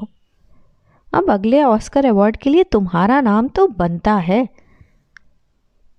ماہم کے لہجے کی چبھن وہ یہاں اتنی دور بیٹھے ہوئے بھی محسوس کر سکتی تھی۔ میں نے تو سمن آپی سے کہہ دیا ہے کہ اب تو آپ کو احیان کی ٹینشن لینے کی ضرورت ہی نہیں۔ عائشہ تو پیدائشی مدر ٹریسا ہے، اس لیے بے فکر ہو جائیں۔ ماہم کا لہجہ سلگ رہا تھا جبکہ عائشہ اس کی کوئی بھی بات سمجھنے سے قاصر تھی۔ تم کہنا کیا چاہتی ہو؟ اس نے ماہم کی بات کاٹ کر پوچھا۔ میرے چاہنے یا نہ چاہنے کو تم چھوڑو، لیکن یہ بتاؤ کہ اگر انصر بھائی سے ہی شادی کرنی تھی تو پہلے بتا دیتی، آپ ہی خود بخود ہی تمہارے حق سے دستبردار ہو جاتی۔ ماہم کی بات سن کر عائشہ کا دماغ بھگ کر کے اڑا۔ واٹ؟ وہ خلاف عادت چیخی۔ تمہارا دماغ ٹھیک ہے؟ عائشہ کو اپنے سارے جسم کا خون ابلتا ہوا محسوس ہوا۔ میرا دماغ تو ٹھیک ہے، تم پہلی فرصت میں اپنا چیک کرواؤ۔ ماہم نے دو بدو جواب دیا۔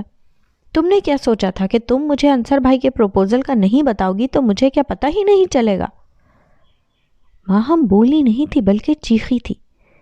کیوں؟ میرے لیے کیا پوری دنیا میں انصر بھائی ہی رہ گئے ہیں؟ عائشہ نے بمشکل خود پر ضبط کر کے تنزن پوچھا۔ ہاں تمہاری ماما کو تو شاید یہی لگتا ہے کہ عائشہ رحیم کو کوئی اور اچھا پروپوزل تو ملے گا نہیں، تو چلو ان کا بھانجا ہی صحیح۔ ماہم نے اس کے سر پر بم ہی تو پھوڑا تھا۔ کئی لمحوں تک تو عائشہ بول ہی نہیں سکی، اور جب اسے بات سمجھ میں آئی تو فوراً ہی ریسیور کریڈل پر پٹخا اور ننگے پاؤں ہی کمرے سے نکلی۔ ماما اور موہت بھائی دونوں شام کی چائے لان میں اکٹھے پیتے تھے، اس وقت بھی وہیں تھے۔ ماما یہ کیا خالہ کا دماغ خراب ہے جو ایسی بہکی بہکی حرکتیں کر رہی ہیں؟ وہ کمر پر ہاتھ رکھ کر انتہائی غصے سے بولی۔ اسے اندازہ ہو گیا تھا کہ خالہ کے کل کے ہنگامی دورے کا کیا مقصد تھا۔ کیوں، کیا ہوا؟ ماما کے چہرے کی اڑتی رنگت نے عائشہ کو باور کرا دیا تھا کہ بات میں کوئی نہ کوئی سچائی ضرور ہے۔ خالہ کل کیا کرنے آئی تھی؟ اس کے انگ انگ سے خفگی امڑ رہی تھی۔ موہت بھی حیرت سے اسے دیکھ رہا تھا جو سونے کے بعد منہ ہاتھ دھوئے بغیر ہی ننگے پاؤں یہاں موجود تھی۔ کچھ نہیں، وہ تو ویسے ہی آئی تھی، ہوا کیا ہے؟ ماما بوکھلاہٹ کا شکار ہوئی۔ ان کو جرأت کیسے ہوئی کہ وہ انصر بھائی کے پروپوزل کے لیے میرا نام لے؟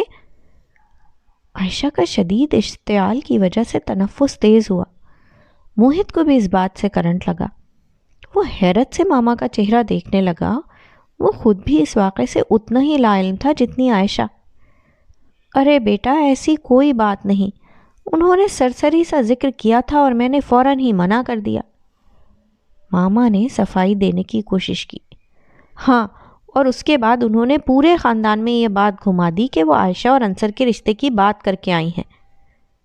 غصے سے عائشہ کے چہرے کا رنگ سرخ ہوا۔ خالہ کا دماغ ٹھیک ہے، میں ان سے بات کرتا ہوں۔ موہت نے فوراً ہی اپنا سیل فون نکالا۔ کچھ نہیں ہے ایسا موہت، فون بند کرو۔ ماما کے لہجے میں سختی در آئی۔ کیوں؟ انہوں نے عائشہ کو کیا لاوارث سمجھ رکھا ہے؟ انہوں نے ایسی فضول بات کی ہی کیوں؟ موہت بھی فوراً ہی ہتے سے اکھڑا۔ تم دونوں نے کیا تماشا بنا رکھا ہے جب میں کہہ رہی ہوں کہ ایسی کوئی بات نہیں؟ ماما تھوڑا سا بلند آواز میں بولی۔ تو آپ کے خیال میں عائشہ نے کوئی خواب دیکھا ہے؟ موہت کے لہجے میں بلا کی کاٹ تھی۔ تمہیں کس نے بتایا؟ ماما اب عائشہ کی طرف متوجہ ہوئیں۔ ماہم نے۔ غصہ اور ناراضگی عائشہ کے لہجے اور آنکھوں سے امڑ رہی تھی۔ ماہم نے؟ ماما کو دھچکا سا لگا، ان کے گھر تک یہ بات کیسے پہنچی؟ ماما کے ہاتھوں سے طوطے اڑے۔ انہوں نے آپ کے ڈرائنگ روم میں خفیہ کیمرے نصب کروا رکھے ہیں؟ موہت نے ایک دفعہ پھر طنز کیا۔ ظاہر ہے آپ کی بہن صاحبہ ہی نے ڈھنڈورا پیٹا ہوگا، اب آپ تو جا کر بتانے سے نہیں۔ یہ تو بہت غلط کیا آپا نے۔ ماما کو حقیقتاً صدمہ پہنچا۔ انہوں نے غلط کیا یا صحیح کیا، آپ اپنی زبان میں ان کو بتا دیں کہ جہاں جہاں اشتہار لگا کر آئی ہیں نا، وہاں وہاں پہلی فرصت میں ہٹا دیں، ورنہ مجھ سے برا کوئی نہیں ہوگا۔ موہت کی آنکھوں سے شعلے ہی تو لپکے تھے۔ وہ اپنی ویل چیئر کے پہیوں پر تیز تیز ہاتھ مارتا ہوا اندر جا رہا تھا، جبکہ عائشہ اپنا سر دونوں ہاتھوں سے تھام کر وہیں کرسی پر بیٹھ گئی۔ اسے معلوم تھا کہ ماہم اور سمن آپی کے سامنے اپنی پوزیشن صاف کرنا بھینس کے آگے بین بجانے کے مترادف ہے۔ بہت شاطر اور تیز نکلی تمہاری یہ عائشہ۔ سمن آپی نے ناخنوں پر کیوٹکس لگاتے ہوئے ماہم کو مخاطب کیا، جو 2 کھیرے کے ٹکڑے آنکھوں پر رکھے بڑے آرام اور سکون سے لیٹی ہوئی تھی۔ اتوار کا دن ہونے کی وجہ سے دونوں ہی بہنیں گھر پر تھیں۔ میں تو بہت معصوم، بھولی اور بے وقوف سی لڑکی سمجھتی تھی اسے۔ سمن آپی نے نیل پالش کی شیشی کو زور زور سے ہلاتے ہوئے مزید کہا، آج کے دور میں کوئی بھی معصوم اور بھولا نہیں ہوتا آپی۔ ماہم نے صوفے پر لیٹے لیٹے جواب دیا، وہ تو تمہاری بات ٹھیک ہے، لیکن اب اتنا بھی رشتوں کا کال نہیں پڑا کہ انکل رحیم اپنی بیٹی کو کسی دوسری شادی والے کے پلے باندھ دیں۔ سمن آپی کو ابھی تک یہ بات ہضم نہیں ہو رہی تھی۔ خیر، عائشہ کے لیے تو واقعی کال پڑا ہوا ہے۔ ماہم طنزاً ہنسی۔ ایک تو شکل و صورت اللہ نے ویسی دی ہے، اوپر سے اس نے خدمت خلق کر کر کے اپنا بیڑا غرق کر لیا ہے۔ مجھے تو سمجھ نہیں آتی کہ وہ کچی آبادی اور خانہ بدوشوں کے جھوپڑوں میں چلی کیسے جاتی ہے۔ سمن آپی نے ناک چڑھا کر نزاکت سے کہا، اسے کچھ نہیں ہوتا، اس کو اللہ نے سونگھنے والی حس ہی نہیں دی۔ ماہم نے صاف اس کا مذاق اڑایا تو سمن آپی بے ساختہ ہنس پڑی۔ ویسے تم نے شام میں اچھی کلاس لی اس کی۔ سمن آپی کو اچانک ہی یاد آیا، ہاں نا، میرے سامنے ایکٹنگ کر رہی تھی کہ جیسے اسے پتہ ہی نہ ہو۔ ماہم نے برا سا منہ بنایا۔ ہو سکتا ہے کہ نہ بتایا ہو، انصر کے گھر کی ملازمہ تو کہہ رہی تھی کہ کل ہی بڑی بیوی ان کے ہاں بات کر کے آئی ہیں۔ سمن آپی نے سلیقے سے کیوٹکس کا پہلا کوٹ لگایا۔ آپ نے بھی ہر جگہ اپنے جاسوس چھوڑے ہوئے ہیں۔ ماہم کو ہنسی آئی۔ بھائی، لا علمی میں مارے جانے سے بہتر ہے کہ انسان اپنا بچ بچاؤ پہلے ہی کر لے، یا کم از کم اپنے قاتل کا نام تو پتہ ہو۔ سمن کا موڈ بھی آج خاصا خوشگوار تھا۔ عائشہ کی طرف سے آپ بے فکر رہیں، اس میں اتنا دم خم نہیں۔ ماہم نے لاپرواہی سے اطلاع دی، کبھی کبھی انتہائی بے ضرر نظر آنے والے لوگ ایسا وار کرتے ہیں کہ انسان کو حیران ہونے کا بھی موقع نہیں ملتا۔ سمن آپی سنجیدہ ہوئیں۔ عائشہ ایسی لڑکی نہیں ہے، کسی پر وار کرنا تو دور کی بات، وہ اپنا بچاؤ کر لے یہ ہی بہت ہے۔ ماہم کو اس کی فطرت کا بخوبی اندازہ تھا۔ تمہارا کیا خیال ہے کہ اس کی ماما انصر کا پروپوزل قبول کر لیں گی؟ سمن آپی کو ایک نئی فکر نے گھیرا۔ اس کی ماما کا تو میں کچھ نہیں کہہ سکتی، لیکن ان کے گھر میں جو ہٹلر موجود ہے وہ ہرگز نہیں کرے گا۔ ماہم اٹھ کر بیٹھ گئی۔ ہٹلر؟ سمن آپی نے حیرت سے ماہم کا مسکراتا چہرہ دیکھا۔ ہاں نا، موہت کی بات کر رہی ہوں، وہ کسی ہٹلر سے کم تو نہیں۔ ماہم نے لیمو کا ٹکڑا اپنے ناخنوں پر ملتے ہوئے شوخی سے کہا تو سمن آپی کھلکھلا دیں۔ اسے اللہ جانے کیا ہو گیا ہے، پہلے تو ایسا نہیں تھا۔ سمن آپی نے نیل پالش کی شیشی کو مضبوطی سے بند کرتے ہوئے کہا، اب پہلے جیسے حالات بھی تو نہیں۔ کسی دور میں ایک زمانے کی لڑکیوں کے دل اس کی آہٹ پر دھڑکتے تھے، کسی فاتح جرنیل کی طرح تو گھومتا تھا وہ۔ ماہم کو یاد آیا، ہاں، اب وہی لڑکیاں اس کی ویل چیئر کے پہیوں کی آواز سنتے ہی بھاگ جاتی ہوں گی۔ سمن آپی نے شوخی سے آنکھیں گھمائیں۔ ہاں، اس لائن میں سب سے آگے بھاگنے والی تو میں ہی تھی۔ ماہم کھلکھلا کر ہنسی۔ تم نے تو واقعی میراتھن ریس جیتی ہے، بھائی مان گئی تمہیں۔ سمن آپی نے کھلے دل سے اپنی چھوٹی بہن کو سراہا، جو کم از کم ذہانت میں ان سے 4 ہاتھ آگے تھی۔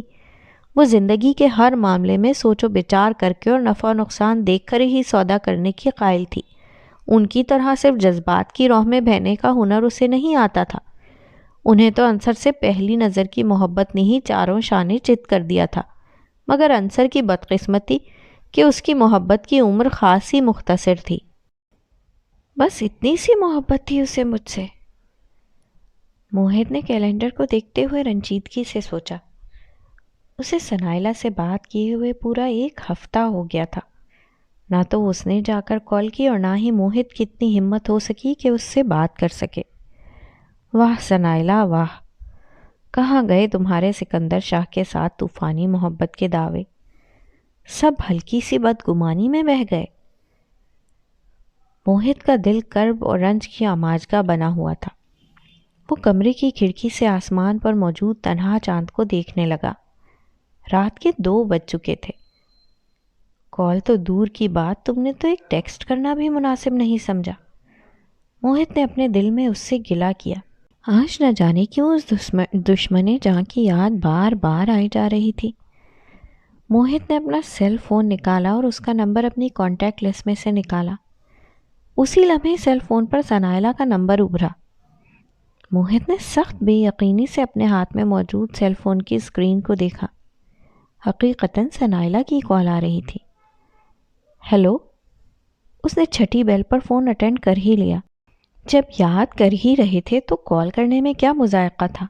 بہت انا ہے نا آپ میں؟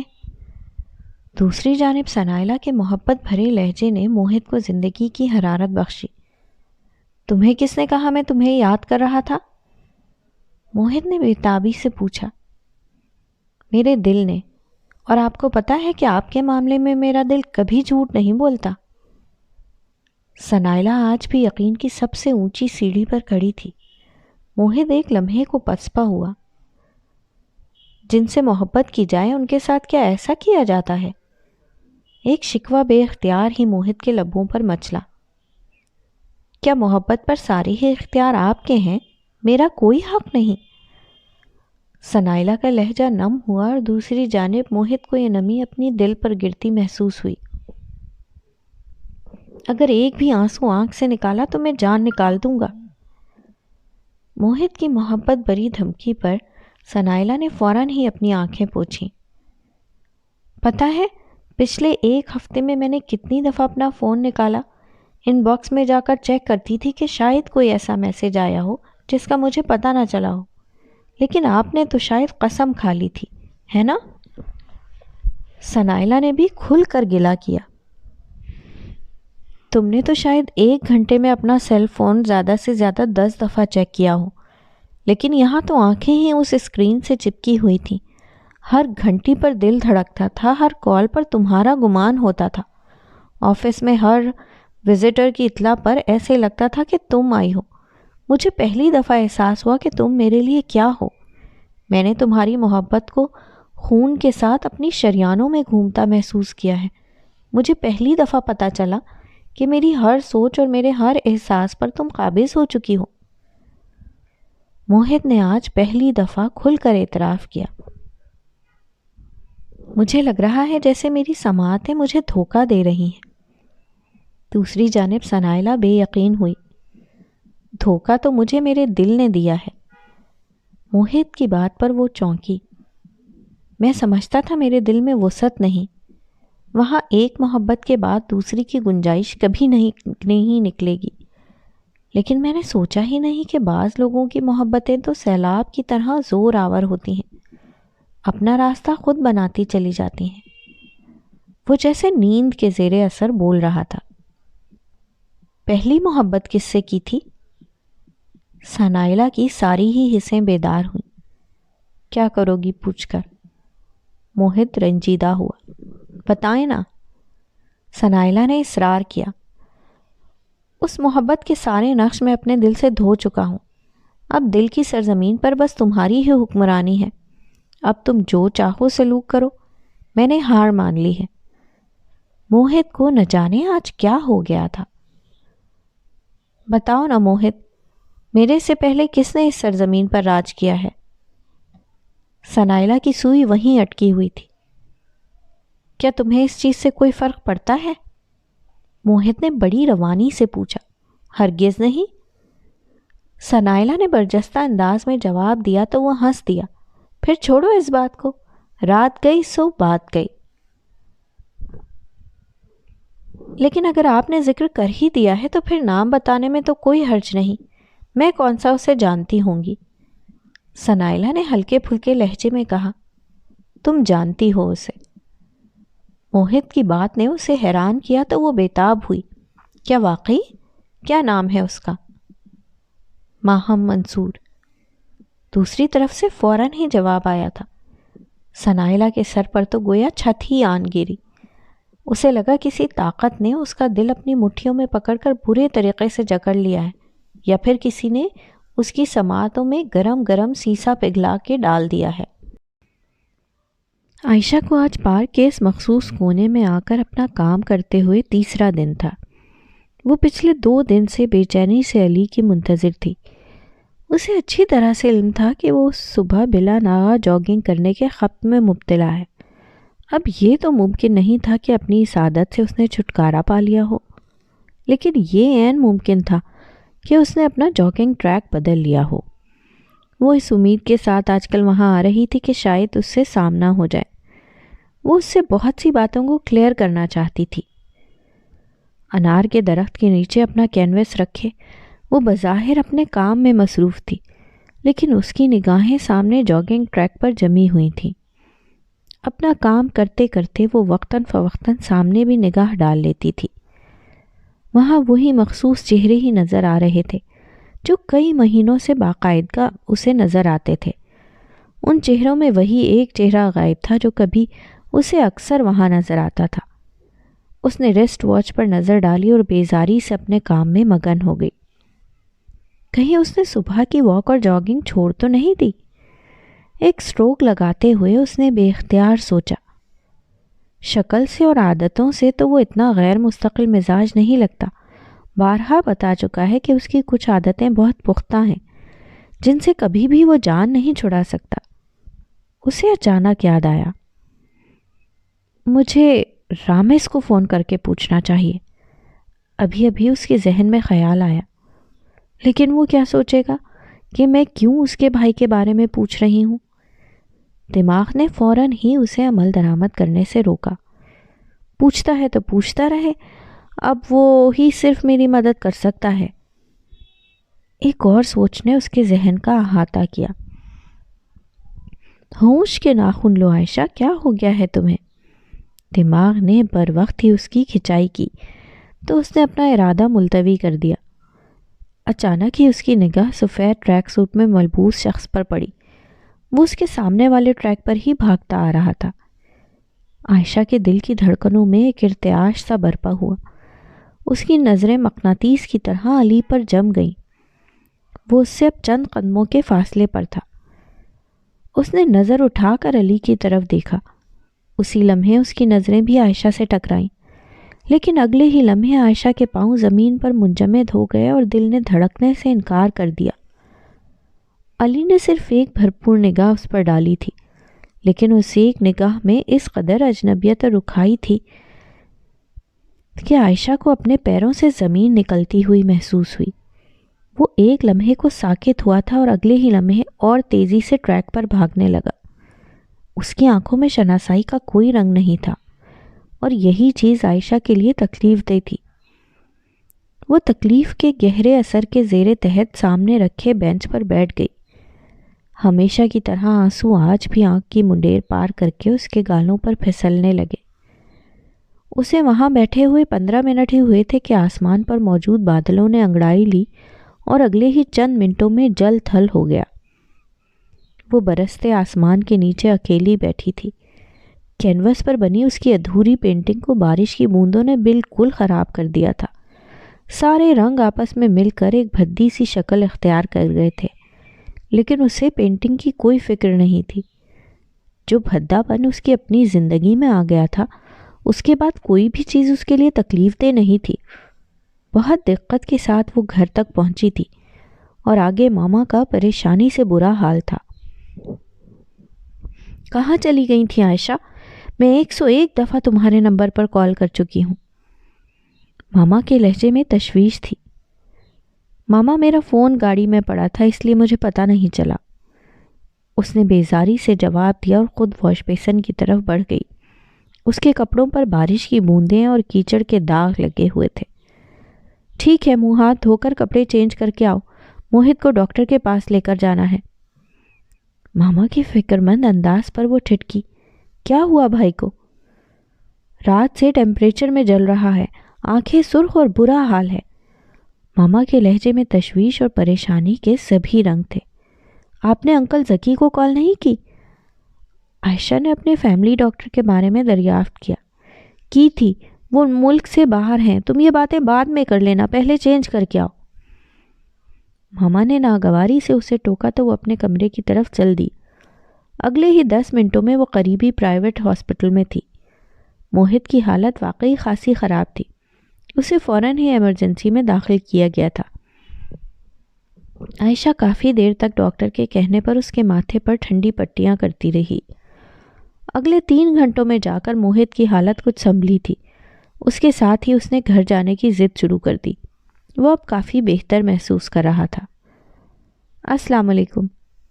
وہ موہت کی ویل چیئر لیے ریسیپشن سے باہر نکل رہی تھی جب کسی نے اچانک ہی اسے مخاطب کیا۔ ارے سکینہ، کیسی ہو؟ موہت کو بڑی بے ساختہ سی خوشی کا احساس ہوا۔ عائشہ بھی بڑے جوش سے سامنے ویل چیئر پر بیٹھی لڑکی سے مل رہی تھی، جس کے چہرے پر شناسائی کی جھلک تھی۔ ابا، یہ عائشہ باجی ہیں اور یہ ان کے بھائی۔ سکینہ نے اپنے پاس کھڑے ایک دیہاتی سے بندے سے اپنا تعارف کرایا تو اس نے بڑے پرخلوص انداز سے موہت کی طرف ہاتھ بڑھایا۔ وہ دونوں اب ایک دوسرے کا حال پوچھ رہے تھے۔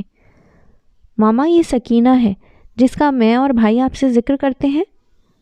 عائشہ کی اطلاع پر مسز رحیم نے مسکرا کر اس کا حال پوچھا۔ میرا اسی مہینے آپریشن ہے، آپ لوگ دعا کیجیے گا۔ سکینہ کا پر اعتماد انداز عائشہ کے ساتھ ساتھ موہت کو بھی حیران کر گیا۔ ہاں ضرور سکینہ، آپ کو میرا گفٹ مل گیا تھا نا؟ عائشہ کو اچانک یاد آیا تو سکینہ بری طرح جھیپ سی گئی۔ اس نے فوراً اس بات میں سر ہلا دیا، حالانکہ اس نے وہ تمام چیزیں اماں کے خوف سے سسٹر ماریا کو دے دی تھی۔ ماما، سکینہ کی آواز ماشاءاللہ بہت اچھی ہے، بہت خوبصورت نعتیں پڑھتی ہے۔ موہت کی اطلاع پر ماما مسکرائیں۔ وہ بارہا اس کا ذکر سن چکی تھی۔ ہاں، یہ بھی ڈاکٹر خاور کی پیشنٹ ہیں جو میرا بھی علاج کر رہے ہیں، موہت نے مزید بتایا۔ اللہ پاک آپ کو بھی زندگی اور صحت سے نوازے۔ اللہ دتے کے پرخلوص انداز سے ماما ایک دم ہی متاثر ہوئیں۔ ہاں ہاں بیٹا، جب آپ کا آپریشن ہو تو مجھے بھی بتائیے گا، میں بھی دعا کروں گی۔ ماما کے نرم انداز نے موہت کے ساتھ ساتھ عائشہ کو بھی حیران کیا۔ کیوں نہیں بہن جی، اللہ ایک مومن کی دوسرے مومن کے حق میں دعا ضرور سنتا ہے۔ اللہ دتا کماہر کا لہجہ اس کے حلیے سے بالکل برعکس تھا۔ اس کے لہجے کا توازن اور متانت اسے لوگوں کے ہجوم میں منفرد بناتی تھی۔ ہم لوگ یہاں سکینہ کے کچھ ٹیسٹ کروانے آئے تھے، اب ہمیں اجازت۔ انہوں نے بڑے اچھے طریقے سے ان سب سے اجازت چاہی۔ سکینہ نے دل ہی دل میں شکر کیا کہ آج اس کے ساتھ اماں نہیں تھی، ورنہ ان کی موجودگی میں تو وہ عائشہ اور موہت کو مخاطب کرنے کی غلطی نہیں کر سکتی تھی۔ آپ کے ساتھ مسئلہ کیا ہے؟ رامس اس دن اچانک ہی ان کے گھر آ گیا اور وہ اسے لان میں بیٹھی ہوئی مل گئی۔ بلو جینز پر وائٹ ٹی شرٹ پہنے وہ خاصا ہینڈسم دکھائی دے رہا تھا۔ عائشہ کو بے ساختہ ہی ماہم پر افسوس ہوا، جس نے ایک معمولی سی بات کو جواز بنا کر اچھے خاصے لڑکے کو مسترد کر دیا تھا۔ کیوں، میں نے کیا کیا ہے؟ عائشہ نے بڑی مشکل سے اس کے چہرے سے نظریں ہٹائیں۔ اسے اب پتہ چلا تھا کہ اس کے انداز میں ایک مانوس سی شباہت کیوں جھلکتی ہے۔ دونوں بھائیوں کی آنکھوں کا رنگ اور قد کاٹ بالکل ایک جتنا تھا، لیکن رامس اپنے بھائی کی نسبت زیادہ اسمارٹ تھا۔ مجھے محسوس ہوا ہے کہ آپ مجھ سے چھپتی پھر رہی ہیں۔ وہ اس کی آنکھوں میں شرارت سے جھانکتے ہوئے بولا۔ کیوں؟ میں نے کون سا تمہارا قرض دینا ہے جو تم سے بھاگتی پھروں؟ اس نے کپ میں موجود چائے کا آخری سپ لیا۔ یہ تو آپ کو ہی پتا ہوگا کہ کون سا قرض دینا ہے، ویسے آپ جیسی بے مروت لڑکی میں نے آج تک نہیں دیکھی۔ وہ سامنے والی کرسی سنبھال چکا تھا۔ عائشہ نے سوالیہ نگاہوں سے اسے دیکھا۔ ماما اتنی زیادہ بیمار رہیں، ہم دونوں بھائی گھن چکر بنے رہے، آپ کو بتایا بھی تھا، مگر مجال ہے آپ نے ایک کال کر کے بھی پوچھا ہو۔ اس کے شکوے پر عائشہ ایک دم شرمندہ ہوئی۔ آئی ایم سوری، یہ واقعی میری غلطی ہے۔ اس نے فوراً ہی اعتراف کیا۔ اب کیسی ہیں وہ؟ اب تو ماشاءاللہ کافی بہتر ہیں۔ وہ مسکرایا۔ لیکن میں نے تو انہیں صاف صاف کہہ دیا ہے کہ فوراً بھائی کی شادی کریں یا پھر میرے بارے میں سوچیں، گھر کو ایک اور خاتون کی اشد ضرورت ہے۔ اس کی بات پر عائشہ کے دل کی دھڑکن بے ربط ہوئی۔ چائے لوگے یا کافی؟ عائشہ نے خود کو سنبھالتے ہوئے میزبانی کے فرائض سر انجام دیے۔ چائے کے ساتھ ساتھ گھر میں جو کچھ بھی کھانے کو ہے منگوا لیں، بہت بھوک لگی ہوئی ہے۔ رامس کی بے تکلفی آج اسے قطعاً بری نہیں لگ رہی تھی۔ اس نے ملازمہ کو چائے لانے کا کہا اور خود اس کی طرف متوجہ ہوئی۔ آج تو بتا دیں کہ آپ اس دن اتنا زیادہ روئی کیوں تھی؟ رامس نے اسے چھیڑا۔ کس دن؟ وہ بھی انجان بنی۔ اسی دن جب میرے گھر کے سامنے آپ نے دریا بہا دیے تھے۔ اس کی آنکھوں میں شوخی تھی۔ کوئی فائدہ تو ہوا نا؟ عائشہ کے منہ بنانے پر وہ قہقہہ لگا کر ہنسا۔ آج ایک بات تو آپ لکھ لیں کہ آخر میں کام آپ کے میں ہی آؤں گا، اس لیے جو بھی بات ہے سچ سچ بتا دیں۔ رامس کی شرارت پر عائشہ کا دل دھڑکا۔ اس نے بے ساختہ ہی نظریں چرا لیں۔ مجھے چھوڑو، یہ بتاؤ تم کن چکروں میں ہو آج کل؟ عائشہ نے فوراً ہی بات بدلنے کی غرض سے پوچھا۔ میں تو آج کل بہت اچھے، خوبصورت اور نازک سے چکروں میں آیا ہوا ہوں، دعا کیجیے گا پھر کہیں گھن چکر نہ بن جاؤں۔ اس نے سامنے لان میں بے فکری سے گھومتے ہوئے خوبصورت مور کو دیکھا۔ نہیں، انشاءاللہ ایسا نہیں ہوگا۔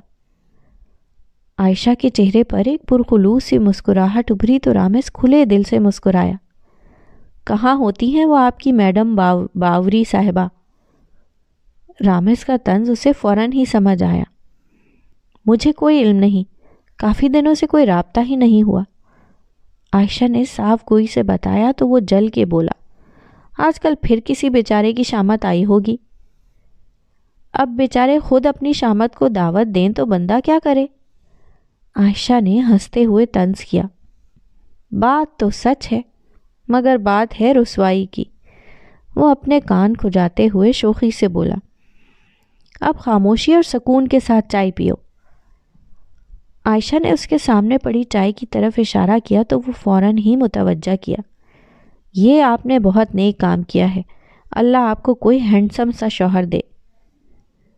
مجھے یہ ہینڈسم اور ڈیشنگ پرسنالٹی کا کوئی کریز نہیں، جو بھی ہو بندے کا پتر ہو۔ عائشہ کی بات پر وہ قہقہہ لگا کر ہنسا۔ اگلے ہی لمحے اس کی آنکھوں میں شرارت کے رنگ اترے۔ ایسا شخص تو پھر دنیا میں ایک ہی ہے۔ وہ اپنی پلیٹ میں کباب نکالتے ہوئے شوخی سے بولا۔ وہ کون؟ عائشہ نے دلچسپی سے پوچھا۔ میرا بھائی۔ وہ لاپرواہی سے کہتے ہوئے عائشہ کا سارا سکون غارت کر گیا۔ اس نے جانچتی نگاہوں سے اپنے سامنے بیٹھے رامس کو دیکھا، جو بے دھیانی میں یہ بات کر کے اب مکمل دھیان اور توجہ سے چکن رولز کھانے میں مشغول ہو گیا تھا۔ وہ پرائیویٹ ہاسپٹل کا ایک کمرہ تھا جہاں رامس اور علی کی والدہ کو رات سے ایڈمٹ کیا گیا تھا۔ رات ان کی طبیعت خراب ہونے کی وجہ سے انہیں یہاں لایا گیا تھا۔ دونوں بھائیوں کے چہروں پر فکر اور تشویش کے سائے نمایاں تھے۔ وہ دونوں ہی ایک بھی پل کو نہیں سو پائے۔ ماما کی دن بدن گرتی حالت نے ان کے ہاتھ پیر پھلا رکھے تھے۔ ان کا ہائی بلڈ پریشر اور شوگر دونوں ہی پچھلے 1 ہفتے سے کنٹرول میں نہیں آ رہے تھے۔ ماما پلیز اب ٹھیک ہو جائیں۔ رامس نے انتہائی محبت بھرے انداز سے اپنی والدہ کا ہاتھ پکڑ کر کہا، بیٹا یہ تو خود میرے اختیار میں نہیں۔ وہ بمشکل بولیں، علی بیٹا تم پچھلے کچھ دن سے اتنے چپ چپ کیوں ہو؟ انہوں نے اپنے رپورٹس کو غور سے پڑھتے ہوئے علی کو دیکھ کر فکر مندی سے پوچھا۔ اپنا بڑا بیٹا انہیں ویسے بھی بہت عزیز تھا۔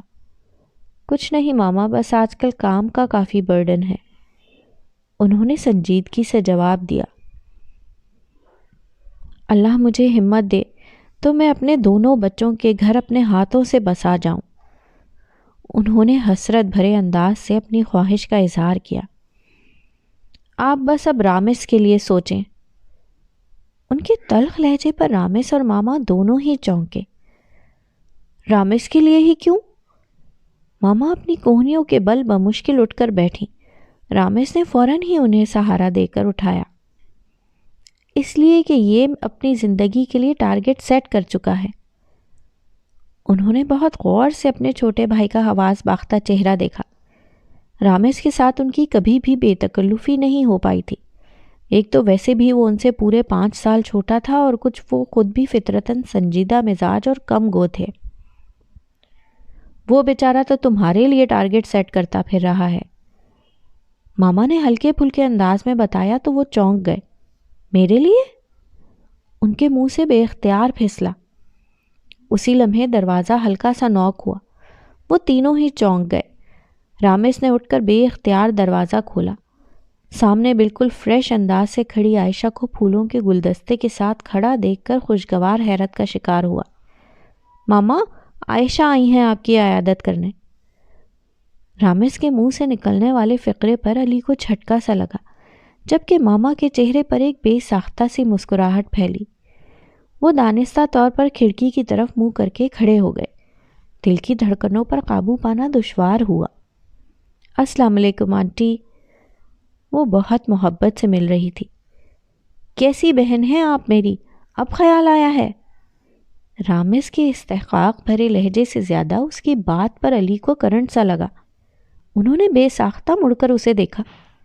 پرپل لانگ شرٹ کے ساتھ وائٹ چوڑی دار پاجامہ پہنے، دوپٹہ سلیقے سے پھیلا کر لیے وہ دل کو چھو لینے کی حد تک پیاری لگ رہی تھی۔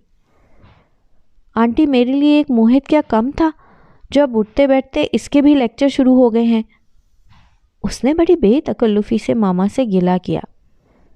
ماما اس کی بات پر ہنسی، جبکہ ان دونوں کی گفتگو علی کے دماغ پر ہتھوڑے کی طرح برس رہی تھی۔ بھئی میں کیا کہہ سکتی ہوں، یہ تم بہن بھائیوں کا مسئلہ ہے۔ ماما کے لہجے میں محبت، نرمی اور اپنائیت کے سبھی رنگ تھے۔